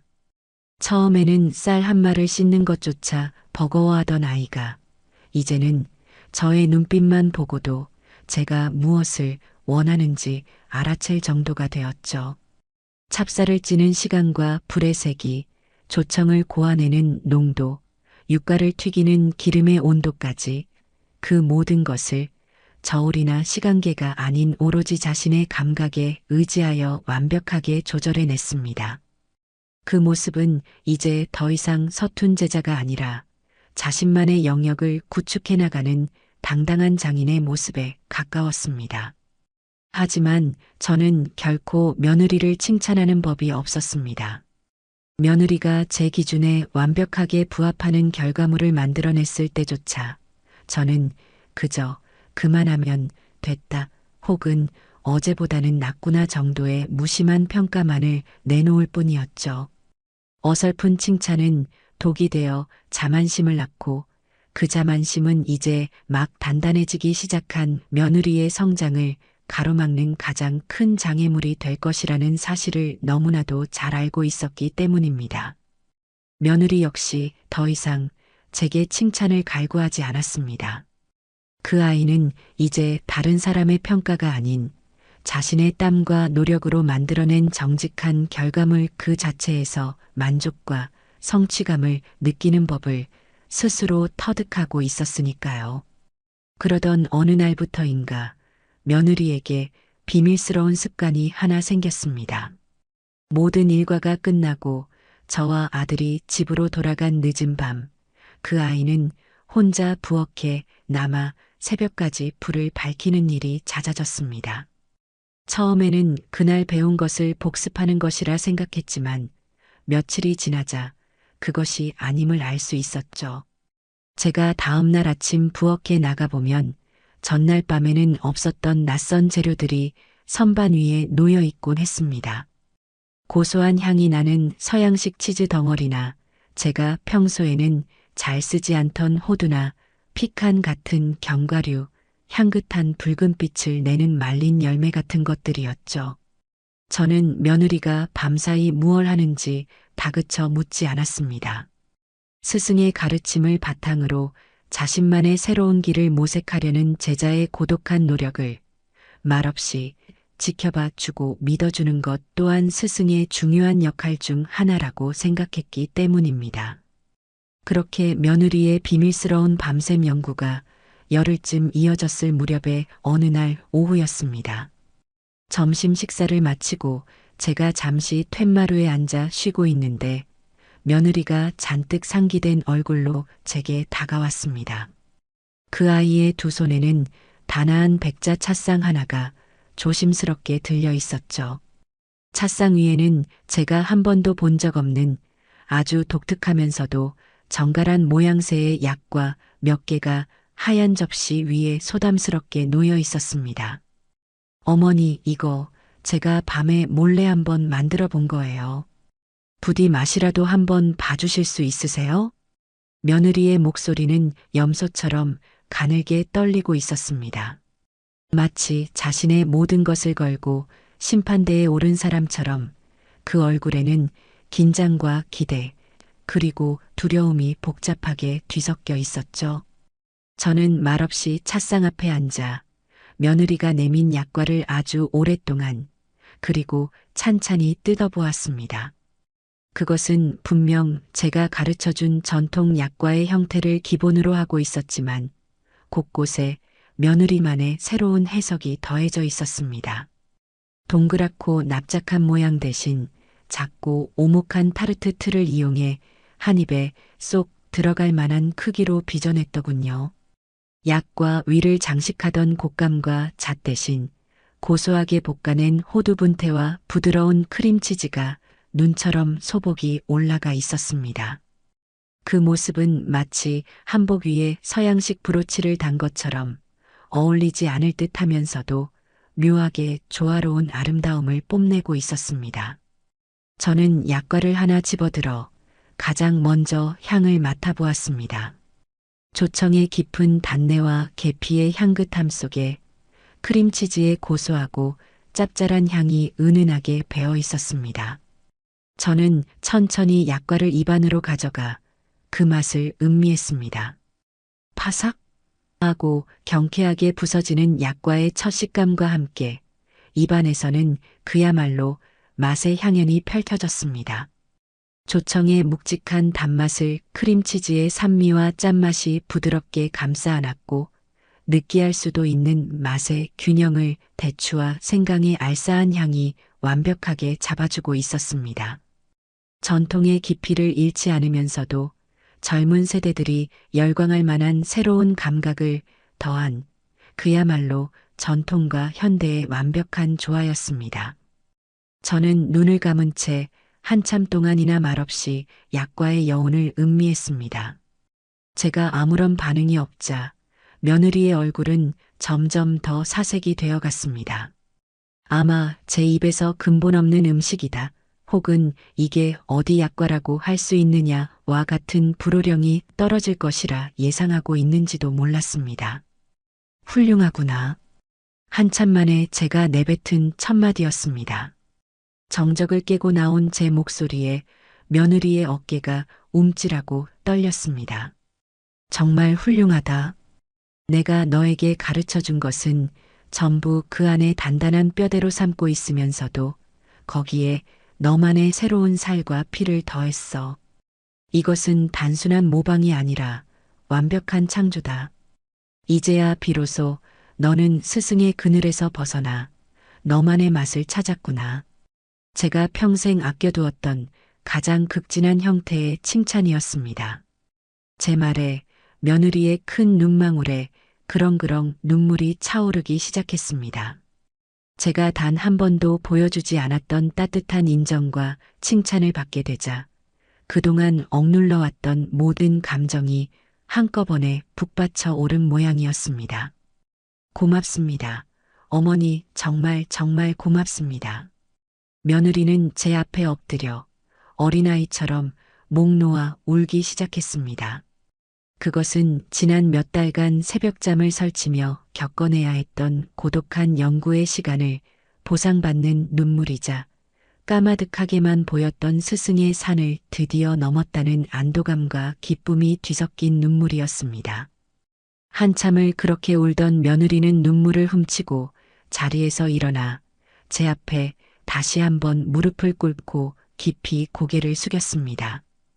이전과는 비교할 수 없을 만큼 아주 깊고도 진중한 자세였습니다. 어머니, 제가 정말로 잘못했습니다. 며느리의 목소리는 눈물에 젖어 심하게 떨리고 있었습니다. 어머니의 생신날, 제가 드렸던 그 1,000원짜리 치약이 바로 제 자신의 모습이었습니다. 값싸고 성의 없고 생각조차 얕은 그게 바로 저 오민정이었습니다. 저는 그때까지 세상 모든 것의 가치를 오로지 돈으로만 계산할 줄 아는 속물이고 멍청이였습니다. 어머니의 수십 년 세월과 정성, 어머니의 고된 시간과 인생이 고스란히 담겨 있는 그 음식의 진짜 가치를 알아보지 못하고 그저 낡고 촌스러운 음식, 돈 안 되는 일이라고 멋대로 판단했던 제 자신이 너무나 부끄럽고 원망스럽습니다. 며느리는 말을 잇지 못하고 다시 흐느꼈습니다. 이곳에 와서 매일같이 제 손으로 흙을 만지고 쌀을 고르고 불 앞에 앉아 땀을 흘리고 수백 번 실패하고 좌절하면서 비로소 깨달았습니다. 세상에서 정말로 가치 있는 것들은 결코 돈으로 살 수 없다는 사실을요. 정직하게 흘리는 땀과 묵묵히 견뎌내는 시간, 그리고 상대를 위하는 진심 어린 마음. 어머니께서 제게 가르쳐 주신 것은 단순히 한과를 만드는 기술이 아니었습니다. 세상을 올바르게 살아가는 방법과 사람을 진심으로 대하는 태도였습니다. 이 소중한 것들을 너무 늦게 깨달아서 정말 죄송합니다, 어머니. 며느리의 가슴 깊은 곳에서부터 흘러나오는 진심 어린 사과에 제 마음 한구석을 무겁게 짓누르고 있던 마지막 응어리마저 봄눈 녹듯 사르르 녹아내리는 기분이었습니다. 저는 자리에서 일어나 흙투성이가 된 채 엉망으로 울고 있는 며느리를 말없이 그리고 아주 힘껏 안아주었습니다. 됐다. 이제 다 괜찮다, 아가. 제 품에 안긴 며느리가 더 큰 소리로 울음을 터뜨렸습니다. 저는 그런 며느리의 등을 토닥이며 나지막이 말했습니다. 사람은 누구나 살면서 실수를 하고 어리석은 판단으로 잘못된 길에 들어설 수 있단다. 정말로 중요한 것은 그 실수를 깨닫고 모든 것을 잃을 각오를 하고서라도 다시 돌아올 용기를 내는 것이지. 너는 그걸 해냈다. 세상에서 가장 힘들고 고통스러운 과정을 거쳐 오롯이 너 자신의 힘으로 그걸 해낸 거야. 나는 그런 너가 아주 대견하고 자랑스럽다. 이제 너는 더 이상 내게 가르침을 받는 제자가 아니다. 나와 어깨를 나란히 하고 함께 걸어갈 나의 소중한 동료이자 내가 세상에 단 하나뿐인 딸로 인정한 내 딸이다. 그날 저희는 아주 오랫동안 서로를 부둥켜 안고 울었습니다. 그것은 과거의 잘못을 씻어내는 용서와 화해의 눈물이자 비로소 세상 그 누구보다도 끈끈한 진짜 모녀가 되었음을 서로에게 확인하는 감격의 눈물이었습니다. 며느리와 제가 서먹했던 시어머니와 며느리의 관계를 청산하고 진정한 모녀의 연을 맺은 이후 저희의 작은 부엌은 이전과는 비교할 수 없는 활기로 넘쳐났습니다. 저는 며느리가 밤샘 연구 끝에 개발한 견과류 크림치즈 약과를 당장 다음 날부터 우리 가게의 정식 메뉴로 추가하자고 제안했습니다. 며느리는 아직 부족한 점이 많다며 손사래를 쳤지만 저는 단호했습니다. 겸손도 좋지만 과한 겸손은 너의 재능을 가두는 감옥이 될 뿐이다. 이제 너의 시대가 시작되어야 한다. 나의 굳건한 전통이라는 뿌리 위에 너의 새로운 감각이라는 줄기가 더해졌을 때 비로소 우리 가게는 하늘 높은 줄 모르고 뻗어나가는 큰 나무가 될 수 있을 것이다. 우리는 머리를 맞대고 신메뉴의 이름을 고민했습니다. 그리고 오랜 고민 끝에 세대 이음 약과라는 이름을 붙여주기로 했습니다. 저의 세대와 며느리의 세대를 잇고 저희의 한과를 맛보는 모든 세대의 마음을 잇고 싶다는 소망을 담은 이름이었죠. 그리고 그 이름처럼 세대 이음 약과는 출시되자마자 그야말로 폭발적인 반응을 불러일으켰습니다.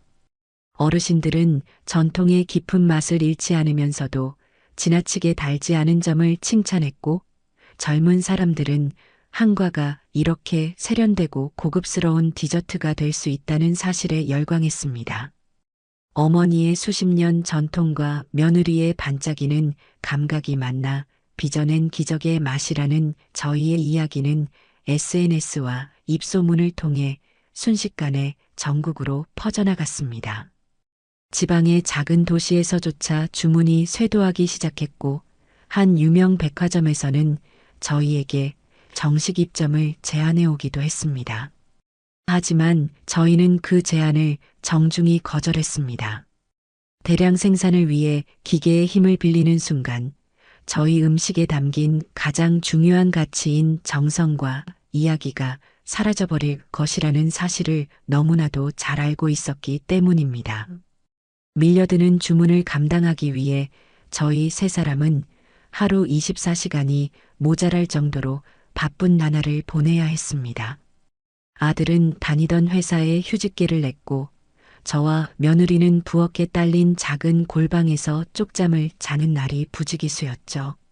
몸은 천근만근처럼 무거웠지만 저희 세 사람의 얼굴에서는 웃음이 떠나지 않았습니다. 그리고 그 과정에서 저희는 자연스럽게 가게의 새로운 이름을 정하기로 뜻을 모았습니다.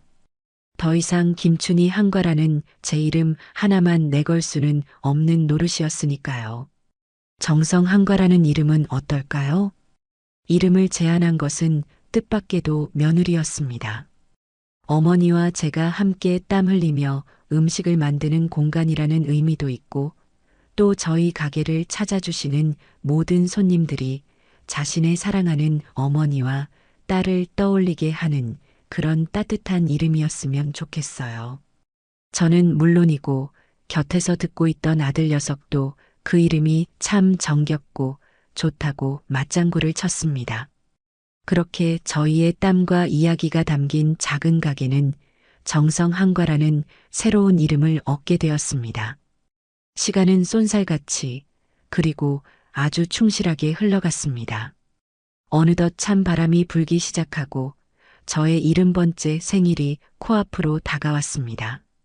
작년 생일에 겪었던 그 끔찍하고도 서러웠던 기억이 아직도 어제 일처럼 생생했지만 올해는 전혀 다른 설렘과 기대로 생일을 맞이하게 되었습니다. 생일 당일 저희는 여느 때와 마찬가지로 밀린 주문을 처리하느라 해가 지는 줄도 모르고 바쁘게 움직였습니다. 마지막 주문 포장을 끝내고 나서야 저희 세 사람은 녹초가 된 몸으로 식탁에 둘러앉아 조촐한 생일상을 차릴 수 있었죠. 화려한 음식은 단 하나도 없었습니다. 갓 지은 따끈한 밥과 제가 직접 끓인 미역국, 그리고 모양이 찌그러져 팔지 못하는 약과 몇 조각이 전부였으니까요. 하지만 그 어떤 산의 진미가 차려진 잔치상보다도 훨씬 더 풍성하고 따뜻하게 느껴졌습니다. 어머니, 생신 진심으로 축하드려요. 며느리가 수줍게 웃으며 제게 작고 소박한 종이 상자 하나를 내밀었습니다. 작년에 받았던 속은 텅 비고 겉만 번지르르 했던 그 명품 상자와는 비교도 되지 않는 진심의 무게가 느껴지는 상자였습니다. 작년처럼 비싸고 화려한 선물은 아니에요, 어머니. 하지만 이건 저와 재호 씨, 그리고 어머니까지 우리 세 사람의 땀과 눈물과 웃음이 담긴 세상에서 가장 비싼 선물일 거예요. 제가 상자를 열어보자 그 안에는 낡은 가게 열쇠 하나와 빳빳한 서류 봉투 하나가 얌전히 들어 있었습니다. 서류 봉투 안의 내용물을 확인한 순간 저는 제 눈을 의심했습니다. 그것은 저희 집에서 멀지 않은 동네 상가 1층에 대한 임대차 계약서였습니다. 계약자의 이름란에는 제 이름 김춘희 석자가 선명하게 적혀 있었죠. 어머니, 이제 더 이상 비좁고 낡은 집 부엌에서 힘들게 일하지 마세요. 이건 어머니와 저, 그리고 재호 씨의 땀으로 얻어낸 우리의 첫 번째 가게예요. 우리의 정성 한과입니다. 저는 차마 말을 잇지 못하고 며느리와 아들을 번갈아 쳐다보았습니다. 두 아이는 마치 미리 짝이라도 한 듯 세상에서 가장 환한 미소로 저를 바라보고 있었죠. 어머니, 이제부터는 정식으로 사장님이 되셔서 저한테 월급을 꼬박꼬박 주세요. 제가 세상에서 제일 열심히 일하는 직원이 되어 드릴게요. 며느리의 장난기 어린 말에 저는 결국 참고 있던 눈물을 와르르 쏟아내고 말았습니다. 이른 평생을 살아오면서 자식에게 받아본 그 어떤 선물보다도 가장 값지고 눈물겹도록 고마운 선물이었습니다. 며칠 뒤 저희 세 사람은 새로 얻은 가게 앞에 섰습니다. 아직은 텅 비어 있는 먼지 쌓인 초라한 공간이었지만 저희의 눈에는 그곳이 세상에서 가장 화려하고 희망으로 가득 찬 공간으로 보였습니다. 저희는 그곳에서 한참 동안이나 함께 웃고 떠들며 앞으로 채워나가게 될 새로운 꿈에 대한 이야기를 나누었습니다. 이쪽 창가에는 손님들이 앉아서 차를 마실 수 있는 작은 테이블을 몇 개 놓으면 좋겠어요. 햇살이 참 좋네요. 가게 간판은 제가 직접 나무를 깎아서 만들어 볼게요. 따뜻하고 정겨운 느낌이 나도록요. 부엌은 동선이 가장 중요해요. 어머니가 일하시기 편하도록 제가 완벽하게 설계해 볼게요. 제잘거리는 두 아이의 희망에 찬 목소리를 들으며 저는 조용히 눈을 감고 지난 1년의 시간을 되돌아보았습니다. 저를 절망의 나락으로 떨어뜨렸던 1,000원짜리 치약 하나. 그 지독했던 악연이 돌고 돌아 이제는 저희 가족에게 세상 그 어떤 꿀보다도 달콤한 인연과 미래를 선물해 주었습니다. 만약 그때 제가 며느리의 무례함을 그저 참고 넘어갔더라면 우리는 과연 이렇게 진짜 가족이 될 수 있었을까요? 어쩌면 그 1,000원짜리 치약은 신이 제게 보낸 아주 짓궂고도 특별한 선물이었을지도 모른다는 생각이 들었습니다. 가게 안으로 따스하고 눈부신 가을 햇살이 쏟아져 들어오고 있었습니다. 저는 제 양옆에 든든하게 서 있는 며느리와 아들의 손을 아주 힘껏 그리고 따뜻하게 잡았습니다. 제 오른손에 전해져 오는 아들의 단단하고 믿음직스러운 온기와 왼손에 느껴지는 며느리의 섬세하지만 그 무엇보다 강인한 온기가 제 심장으로 고스란히 흘러 들어오는 듯 했습니다. 텅 비어 있는 가게 안은 아직 먼지와 한기로 가득했지만 저희 세 사람의 마음속은 이미 다가올 미래에 대한 뜨거운 열망과 희망으로 가득 차 있었습니다. 더 이상 이곳은 낡고 초라한 빈 상가가 아니었습니다.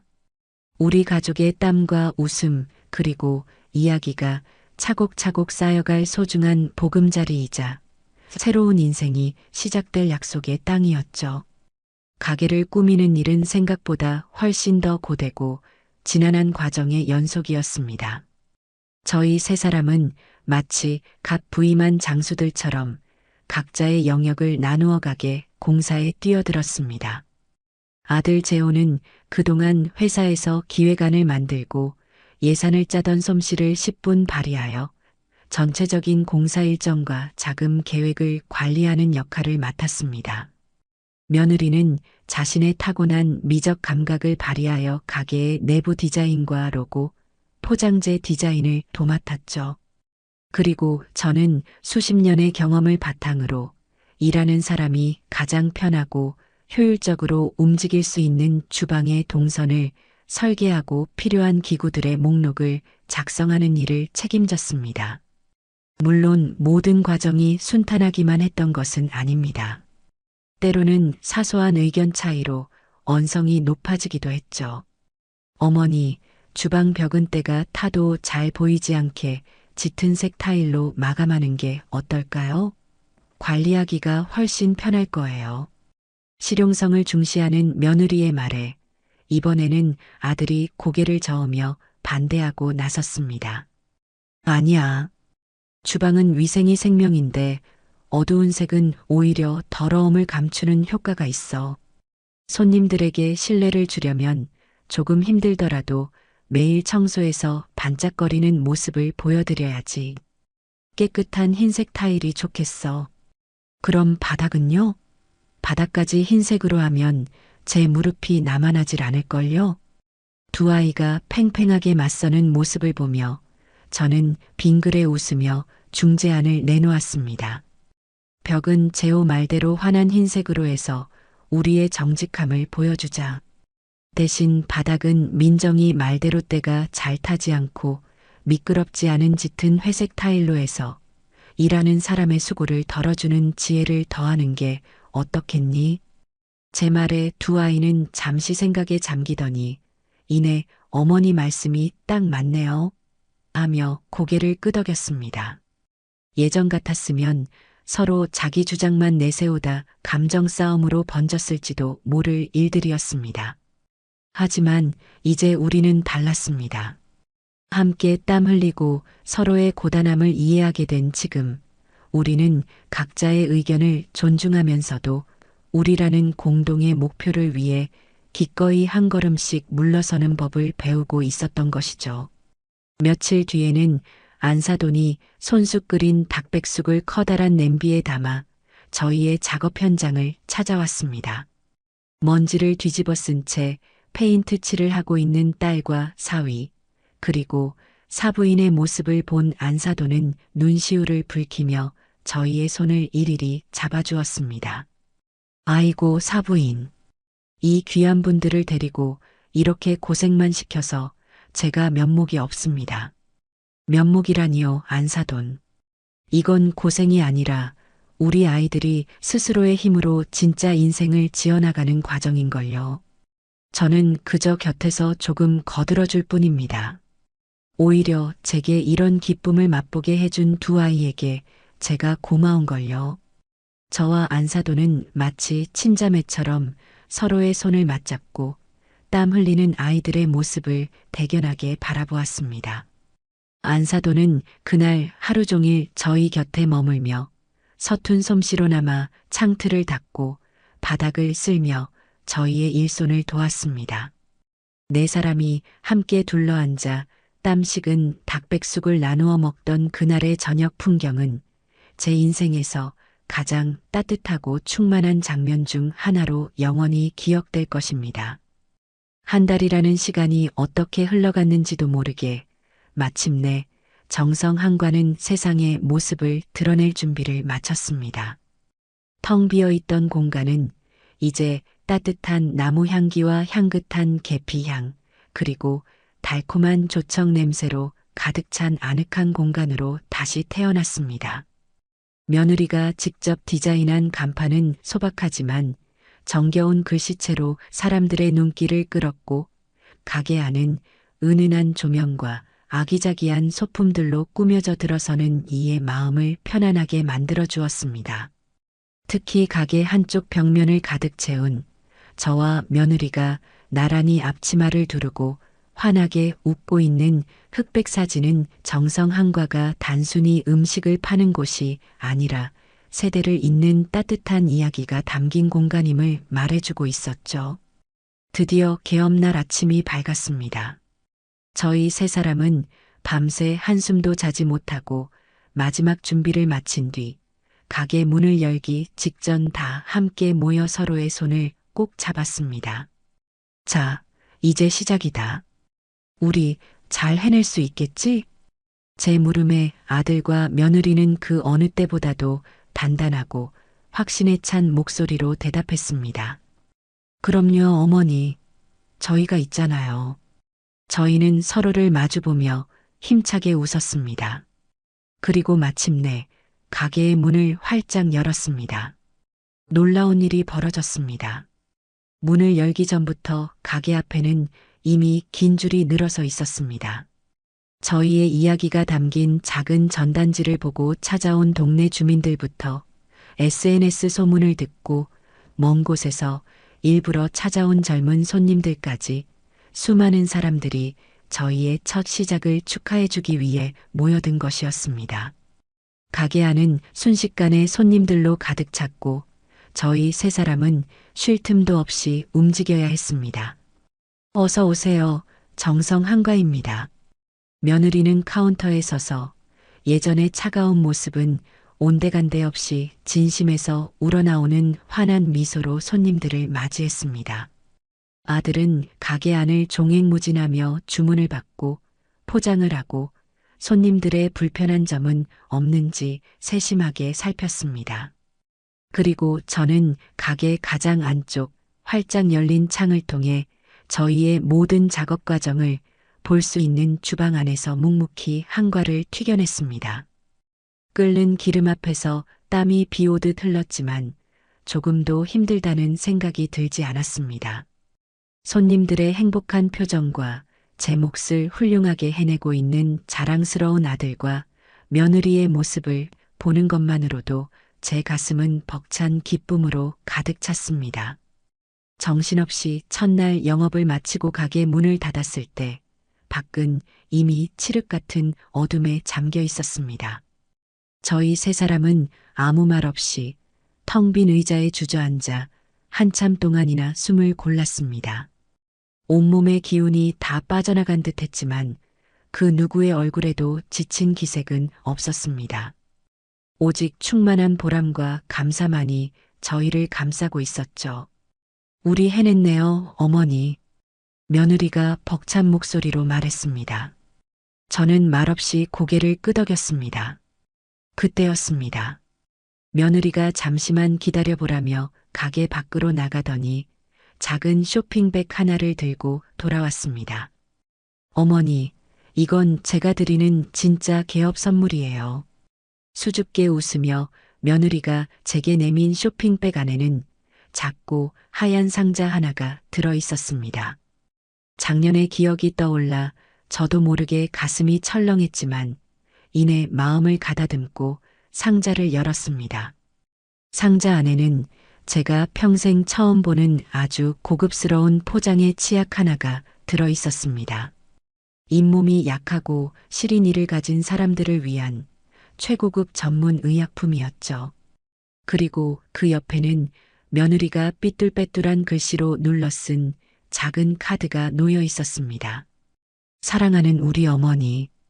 어머니의 환한 미소를 언제나 곁에서 지켜드리고 싶어요. 이제는 제가 어머니의 든든한 딸이 되어드릴게요. 사랑합니다. 세상에서 가장 행복한 며느리 올림. 저는 카드를 다 읽고 나서 아무 말도 할 수가 없었습니다. 고개를 들어 며느리를 바라보니 그 아이 역시 눈물을 글썽이며 저를 보고 있었습니다. 1년 전 저에게 깊은 상처와 모욕감을 안겨주었던 그 1,000원짜리 치약. 저희 갈등의 시작이었던 그 상징물이 이제는 그 어떤 보석보다도 값진 사랑과 이해의 상징이 되어 제게 돌아온 것이었습니다. 저는 자리에서 일어나 말없이 며느리를 꼭 안아주었습니다.